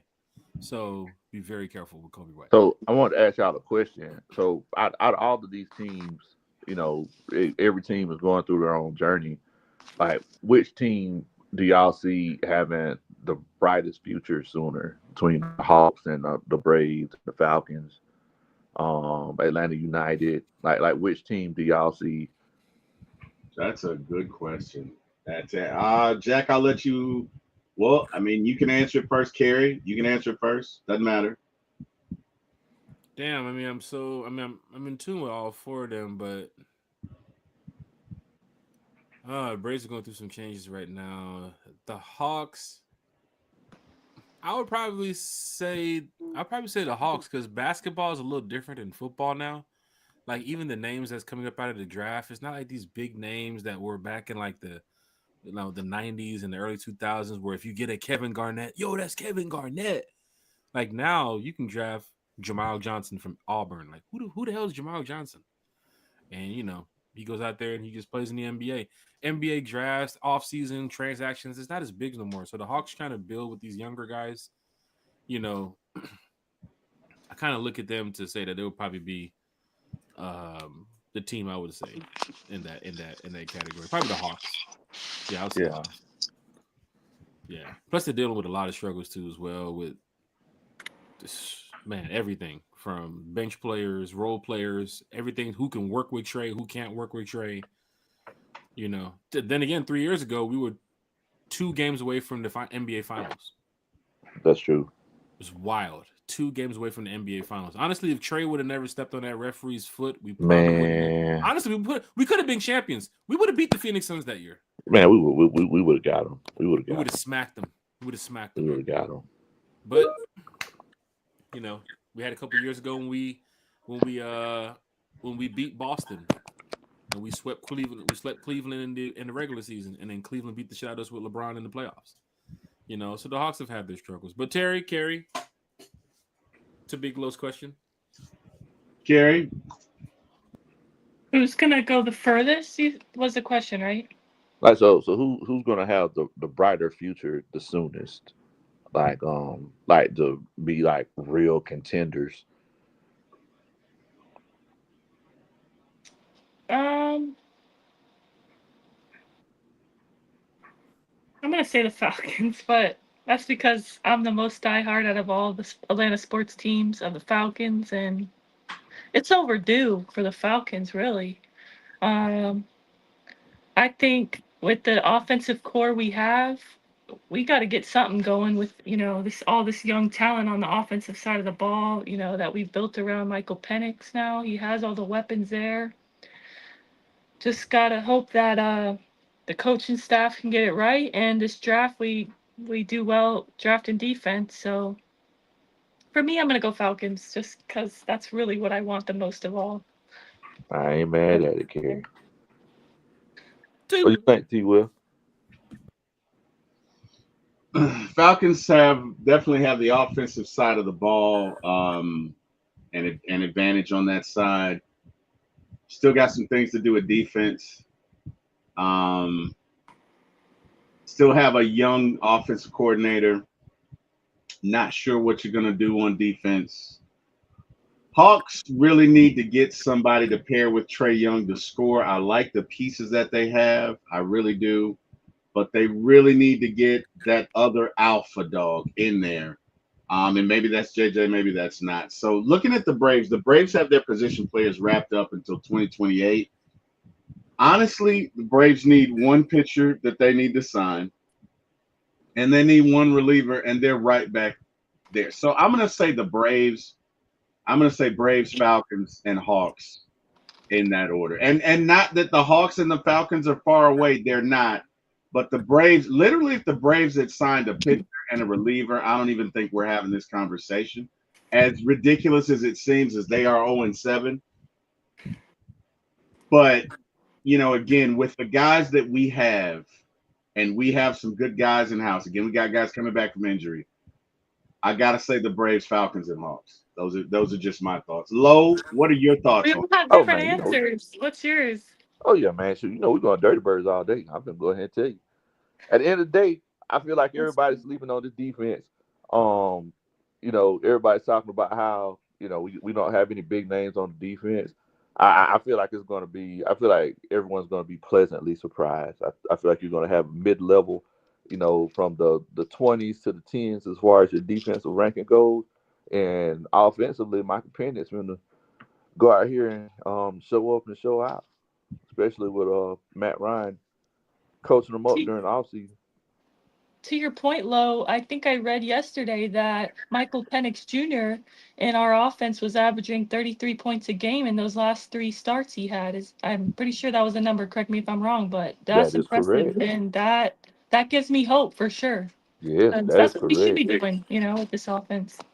For a young Thundercat to come in there and do that, and just to come in there and do it, that's scary. That's scary. Also, think about this right here, Kerry. What other quarterback has Matt Ryan came and said, "Hey, you know what? Did Matt Ryan never say, hey, Desmond, I'm gonna help you out this offseason. I could really see some potential in you." I ain't never heard Matt Ryan say, "I love Desmond." I never heard him say that before. Right, you're right. You got a point. You know, And that should tell you everything you need to know. that should tell you everything you need to know. I remember whenever Kirk Cousins threw the 500 yards, I was there at that game. But before the game, it's like I seen Matt Ryan, kind of look over there at Kirk, and you did the traditional "Hey, what's up, Kirk" kind of thing. But Matt Ryan you look kind of salty at Kirk a little bit. I ain't gonna lie to you. But I mean, oh, go Yeah. ahead. No, I was gonna say, to your point, I think deep down, Matt Ryan truly loves Atlanta, and I think almost like, yes, he's no longer the player, but I feel like he's still a fan. Like Oh yeah. Falcons are his family, and he wants us to win. I think he truly does. So, yeah, to that point, I could see that, and I believe that, and I think that's why I think he said that he sees a lot of promise and poise in Michael Penix Jr. So, I think he believes that he could lead us to the promised land for sure. Just I guess don't he say it. believes in that big Penix energy. Oh wow, he said it. Oh wow, he said. You know what? I love it. You know what? Wow, wow, I love it. wow. Jack, we're not gonna give him a wow. We not for that one. Not for that one. Are we gonna give him a penalty? No. I can. Matter of fact, hold on. Let me look at the rule committee. Let me look at the committee. Jack wasn't paying attention. He was too busy drawing up them invoices. He wasn't paying no attention. Hold on. Let me talk. You try to add those extra charges on there. Let me talk with the refs and see what they say. You can't charge extra for yellow, Jack. Oh wow. Oh wow. Oh wow. Some hilarious. some Falcons news, non-Falcons news. Apparently, something's going on with Julio Jones' I IG. just saw that. He tried to post his retirement, announce his retirement, and deleted it.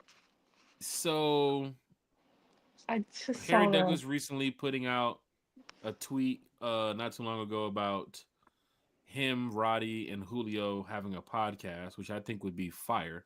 Hearing stories about them on and off the field, that would be great.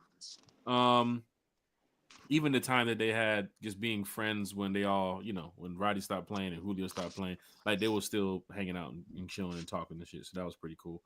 But would that be interesting though with Julio? Like, is Julio a podcast guy? I mean, you see what's going on in this world with some of these athletes being podcast guys now. You wouldn't even expect that these guys would have podcasts, right? Like, who expected Draymond Green to have a podcast at this Jeff point? Teague is freaking hilarious. Like, yeah, whenever I hear Jeff Teague, I never would have thought he would have been that funny, but that's the way he tells. Yeah. Yeah. But Jeff look, Teague you got three guys. Julio doesn't have to carry it. Julio can be like, yeah, all right. What happened to, I guess Lowe, he'll be back. Hopefully he'll be back. He would get more invoices. Oh, wow.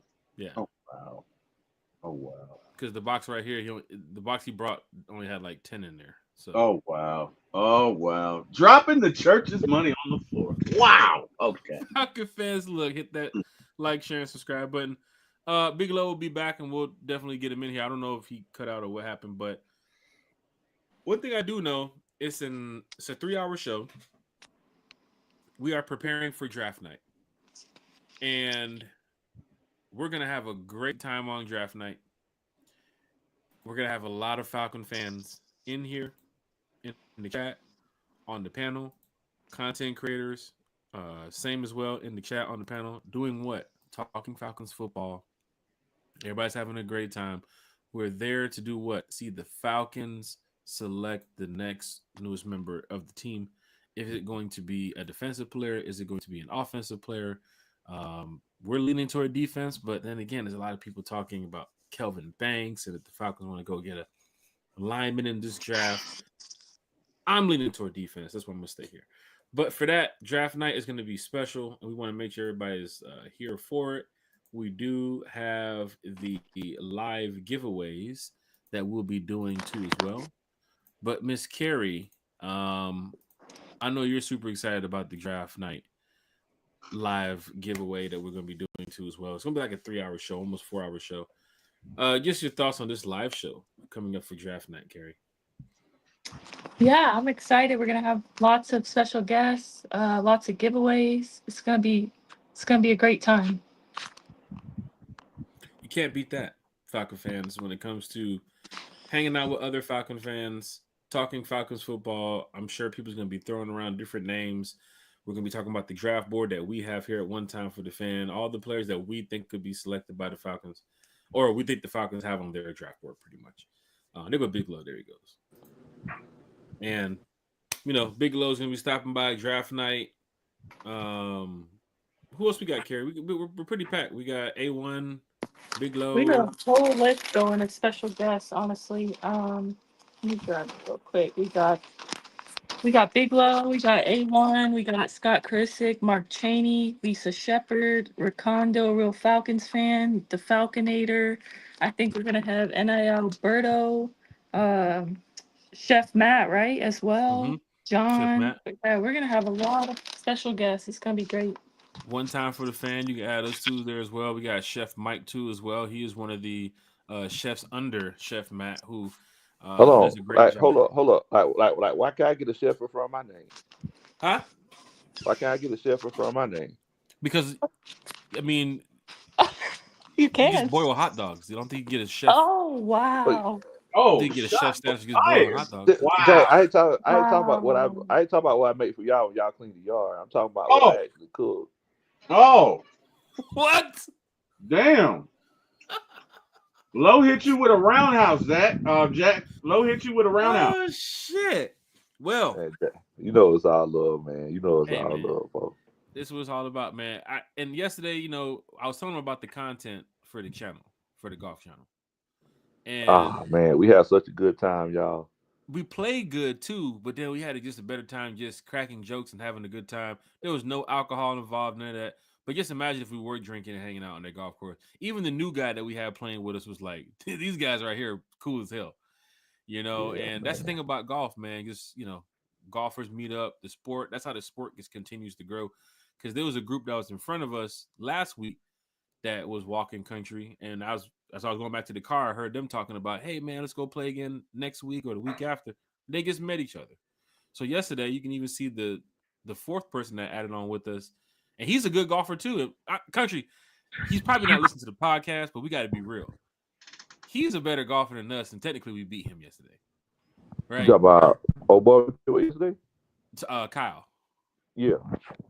Bro, you saw some of them shots we were hitting, bro. We pretty much damn near beat him yesterday.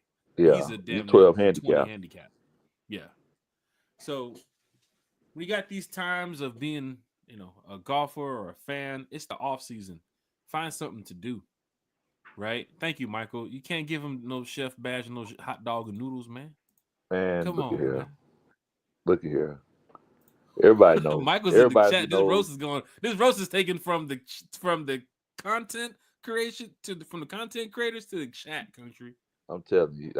Look, man, that's why I say it all the time, bro. It's like the chat is always the chat always take the shows to the next level, man. I be talking to the chat like SZA and Kendrick Lamar. Shit. Chat.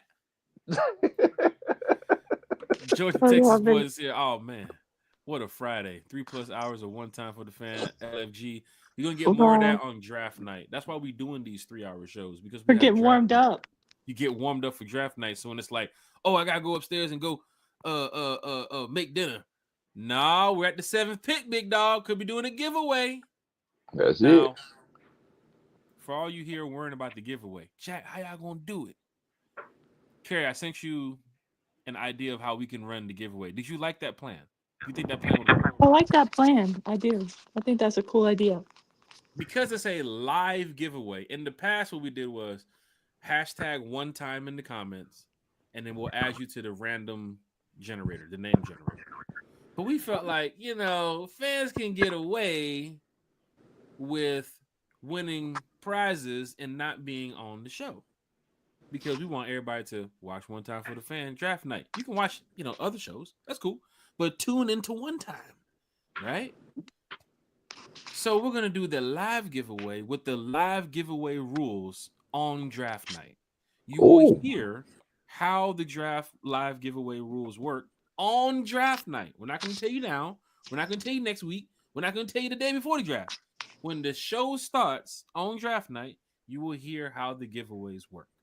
And if you want to participate in the giveaways, go ahead and follow the directions. And once you win, you can't participate in another giveaway, right? If you won the first prize, don't come back in there for the third prize. Let's get somebody else in there. Right now, with these donations, Carrie, we could be more than 3 prizes, you say? I think we can at least try to do 4, 1 per hour. That's what I'm thinking. 4. So if you say 4, T-Will, you think we're at 4? I mean, we should be good with that. 5, maybe 6, 7. T-Will, you giving away some shoes? Oh wow, we're auctioning off T-Will's dad shoes. Country, he's here on the show. Look, in all seriousness, I do want to tell y'all something. T-Will is like an extremely stylish guy. Yeah. Like the times I met T-Will, I'm telling y'all, T-Will is like an extremely stylish. Like the jewelry drip, bro. Like just look at it. Just look at his wrist now. What you got on your wrist there, T-Will? Look, look at here. Chrome hearts. Dripping, man. Dripping. You know Offset, T-Will? I do not. I do not. I've not met him. I saw a picture. It looked like you was telling him to get out the way of it. Hanging out with Offset. No, that wasn't me, bro. That was not me. That was not T-Will. Yeah. No, I said the Cybertruck giveaway. That's gonna be Jack. I'm gonna go. Let's go 4. Let's be conservative. 4 is fine. 4 gifts. Well, Carrie, we might have to reconvene about this. Carrie, we might have to go back into the drawing board. Carrie, you say 2. You might I was thinking like 6 per or 7 hour. gifts. 6 per hour? No, I'm talking about like 6 giveaways total, like for the rest of the show. Yeah. Okay. Yeah. Okay. I'm honestly thinking 9 for Michael Penix Jr., number 9. Wow. That's what I'm thinking, but that's what she's thinking. That's gonna be crazy. We still gotta get with Miss Lisa Shepard. I don't know if you guys. This is draft show to watch, y'all. This is draft show to watch. Country, you're joining us draft night, right? Yes, sir. All right, that's what's up. What's Hey, missing for the world, my friend? that's what I'm talking about. That's what I'm talking about. Live Message for the giveaways, world. special guests, and if you're getting married, country will dance at your wedding. Oh, You So, know it. Falcon Anybody who hits that like button, subscribe to One Time for the Fan for my TL Sports One, or follows Miss Carrie on Twitter. If you do that for me, I promise you I'll dance at your wedding one day. We can do whatever you want. That white dress. Yeah, You know it. Yeah, Yeah, look, I could do any kind of dances. Watusi, I could beef it up. I What? could, Oh, I love the electric slide. Back on that one. If you want me to put my boots on the ground, I could do that. Tootsie. Look, I ain't heard that in a minute. I hear love it. I appreciate that, Big Little Country. And don't forget, if you subscribe to Big Little Country Sports, you get a free roofing estimate from A1 and a free detail from Bill on your car. But it has to be 5 years to the date per car. Bodie uses a special turtle wax, and it's AC. It's after COVID, so you have to make sure it applies for any car that's 2021 to the present date. Lo, you just made me think of that movie, School Days. Oh man, the line, and I'm not gonna say it. I say it when we're off camera, but it's funny. Man, look, y'all. We pick on each other like this because we love each other, y'all. That's nothing but love, brother. That's nothing but love. But what? Look, when the show, you'll see what I'm talking about. I cannot say that line here. Can you message Michael, please? Yeah, let's get Mike T. Will, Big Little Country. Mike, man, he's out there in PR, man, and he's trying to get us a care package over here to ATL so we can. If you want to add it to the giveaways, or we'll do it on a special time. Carrie Country T. Will. These are the fans we talk about, man. Like, they're fans, bro. He's trying to send us a care package from Puerto Rico. That's dope, man. Mike, that's love, man. Appreciate that, Mike. Yeah, that's awesome. Like, I'm bro, trying that is to so go to cool. Puerto Rico because my sister just went. Her best friend she went during COVID, fell in love with San Juan, and has been so many times since. You can get a cheap flight, honestly, from Miami to Puerto Rico. I need to go. I hear it's beautiful. You just take the yacht, Carrie. You don't need to. Oh shit. Well, it depends if she still has the captain. Did you fire the captain, Carrie? Is he still around, or the Trey Hendrickson deal fell through? So I'm guessing he got fired too. Hey, Jack, can you drop the address that you want him to send it to in our chat, or in a chat with me directly, so I can give it to Mike? Oh yeah, sure. Hey, Falcon fans, it's going down in a major way. Let's go ahead and wrap up the show. Big shout out to Sade. But Sade is a diehard Atlanta Falcon fan. But she told me one time, she said, when you guys put up the shout outs, you guys take about another 30 minutes to an hour after the shout outs. So it's not technically a shout out. So we usually end the shows with the shout outs. And I guarantee you, when we put these shout outs right here, we're going to end the show. So, Falcon fans, this is the shout outs for the day. Got some good like I said, we got some good baseball on later with the Braves, Hawks tomorrow, Atlanta United tomorrow, 404 day today. And matter of fact, if you're so in tune with 404 day, and if you got your TikTok up, head on over to 404 Golf, man. Man, we take it to the next level, country. 404 Golf. It's right there, man. 404 Is that Golf. on TikTok? That's TikTok, right? TikTok, man. It's gonna be on some more channels too as well. We got some more stuff coming up. 404 Golf. Follow my golf adventure, man, as we go all over the world playing at some of these golf courses. Some pretty bad 1 stars to a couple 5 stars. And we have a lot of content too as well. Big Little Country be making damn near every appearance on damn near every show on this shit. But Big Little Country is a diehard golfer as well as Falcon fan. But when it comes to creating content, y'all might want to holler at Country, man. He knows what he's doing. But I'm gonna post some videos from yesterday. Oh, that's Jack, boy. Jack a fool. Boy, I have to tell y'all something. Jack a straight fool. we And have a good time out there, man. yeah, But we do. this right here, Fofo Golf, come on out.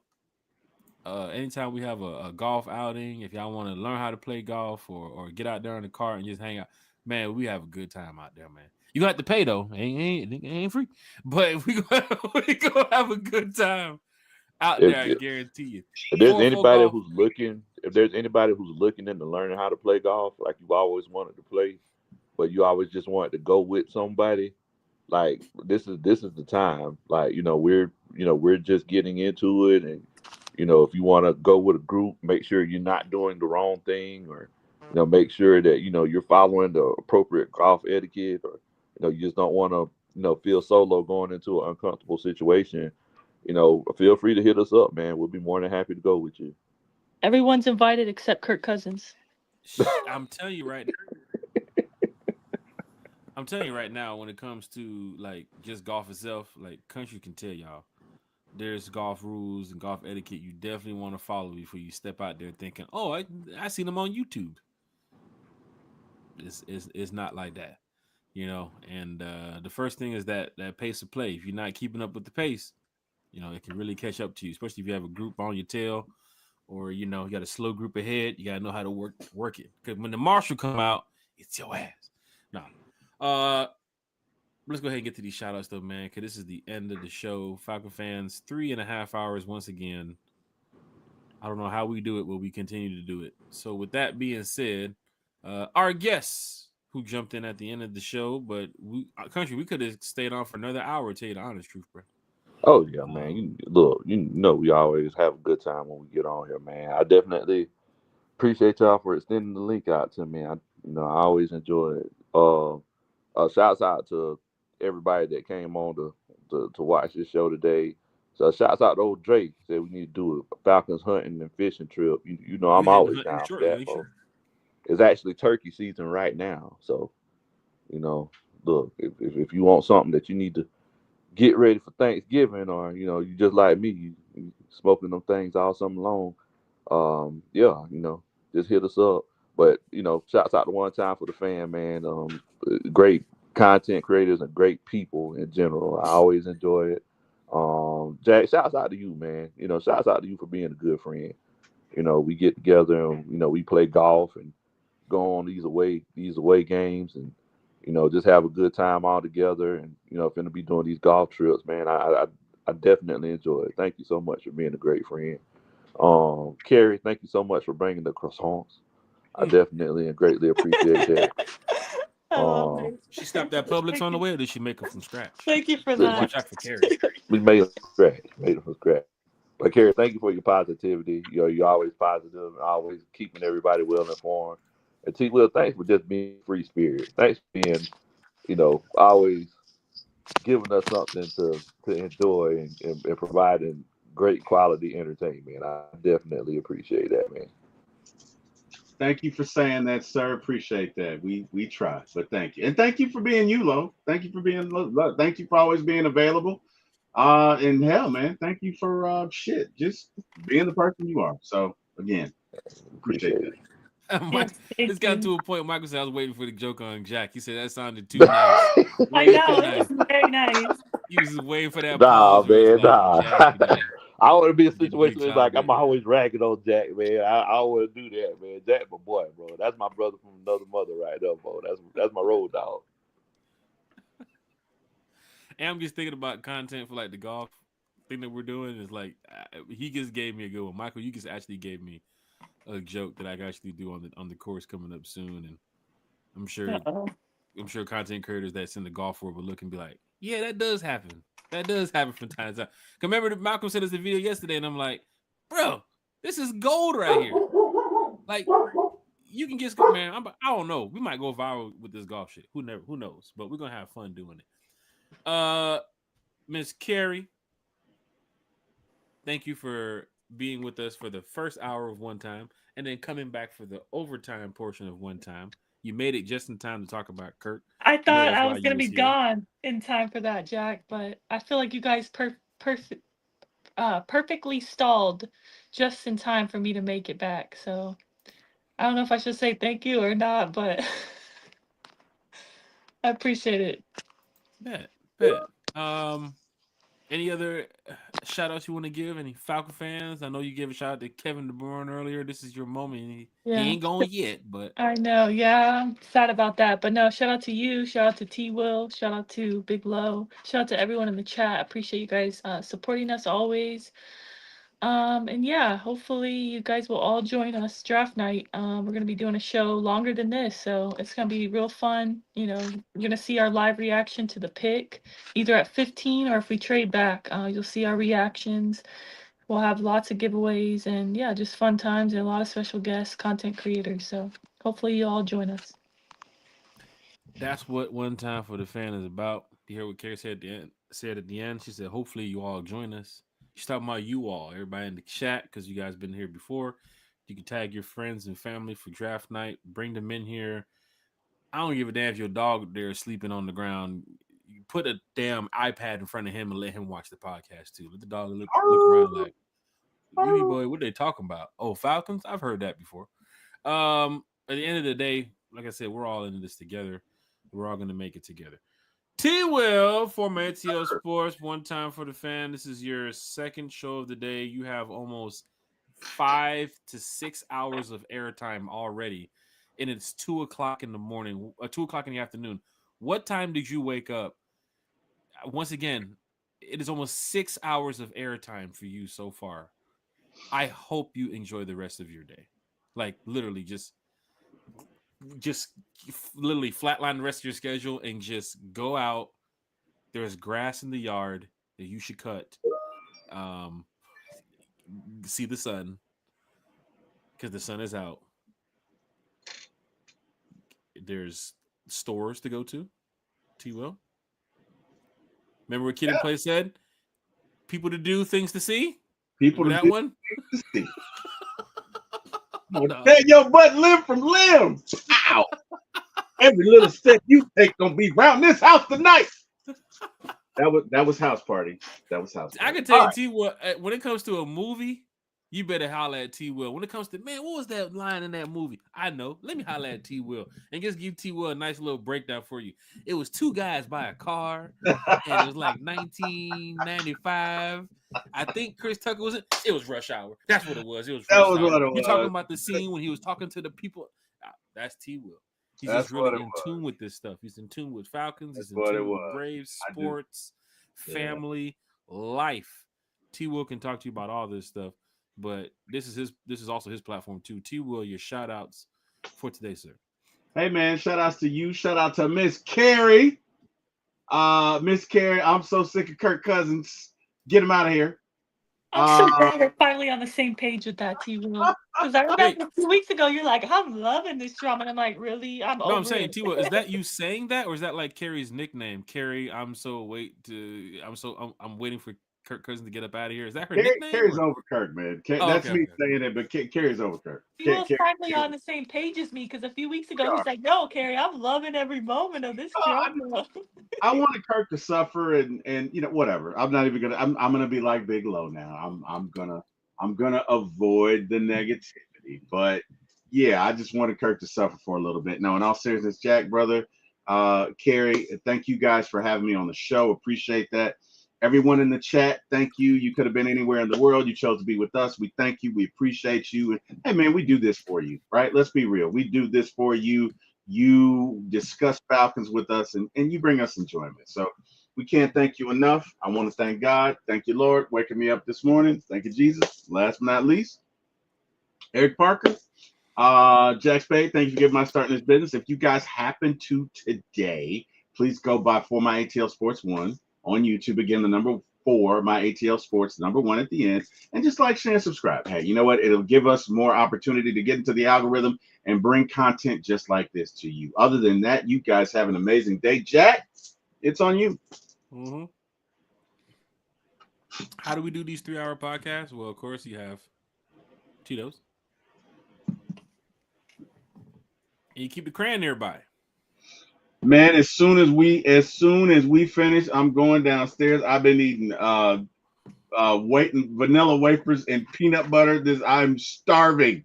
Yeah. I am starving. So just enjoy the day, everybody. Have a great one. Podcast is posted on Apple, Spotify, Amazon Podcast, everything. Continue being great, chat. Shout out to Miss Carrie. Shout out to T Will. Big shout out to Bodie. 3000. You might not see him here, but he's here. He's somewhere around. Matter of fact, he's walking around the backyard looking at the cameras right now. He needs to be back in the front. Wow. It's the third time today he's been drifting off. Wow. Yeah. Wow. I don't know. Well, you're gonna have to get him on about that. He took a shot at me, so whatever. Tell him to get his ass back to work, man. Tell him. He's been taking a shot. You out there laying that Bermuda too. You out there putting the Bermuda down too. I'm taking a break. I'm taking a break.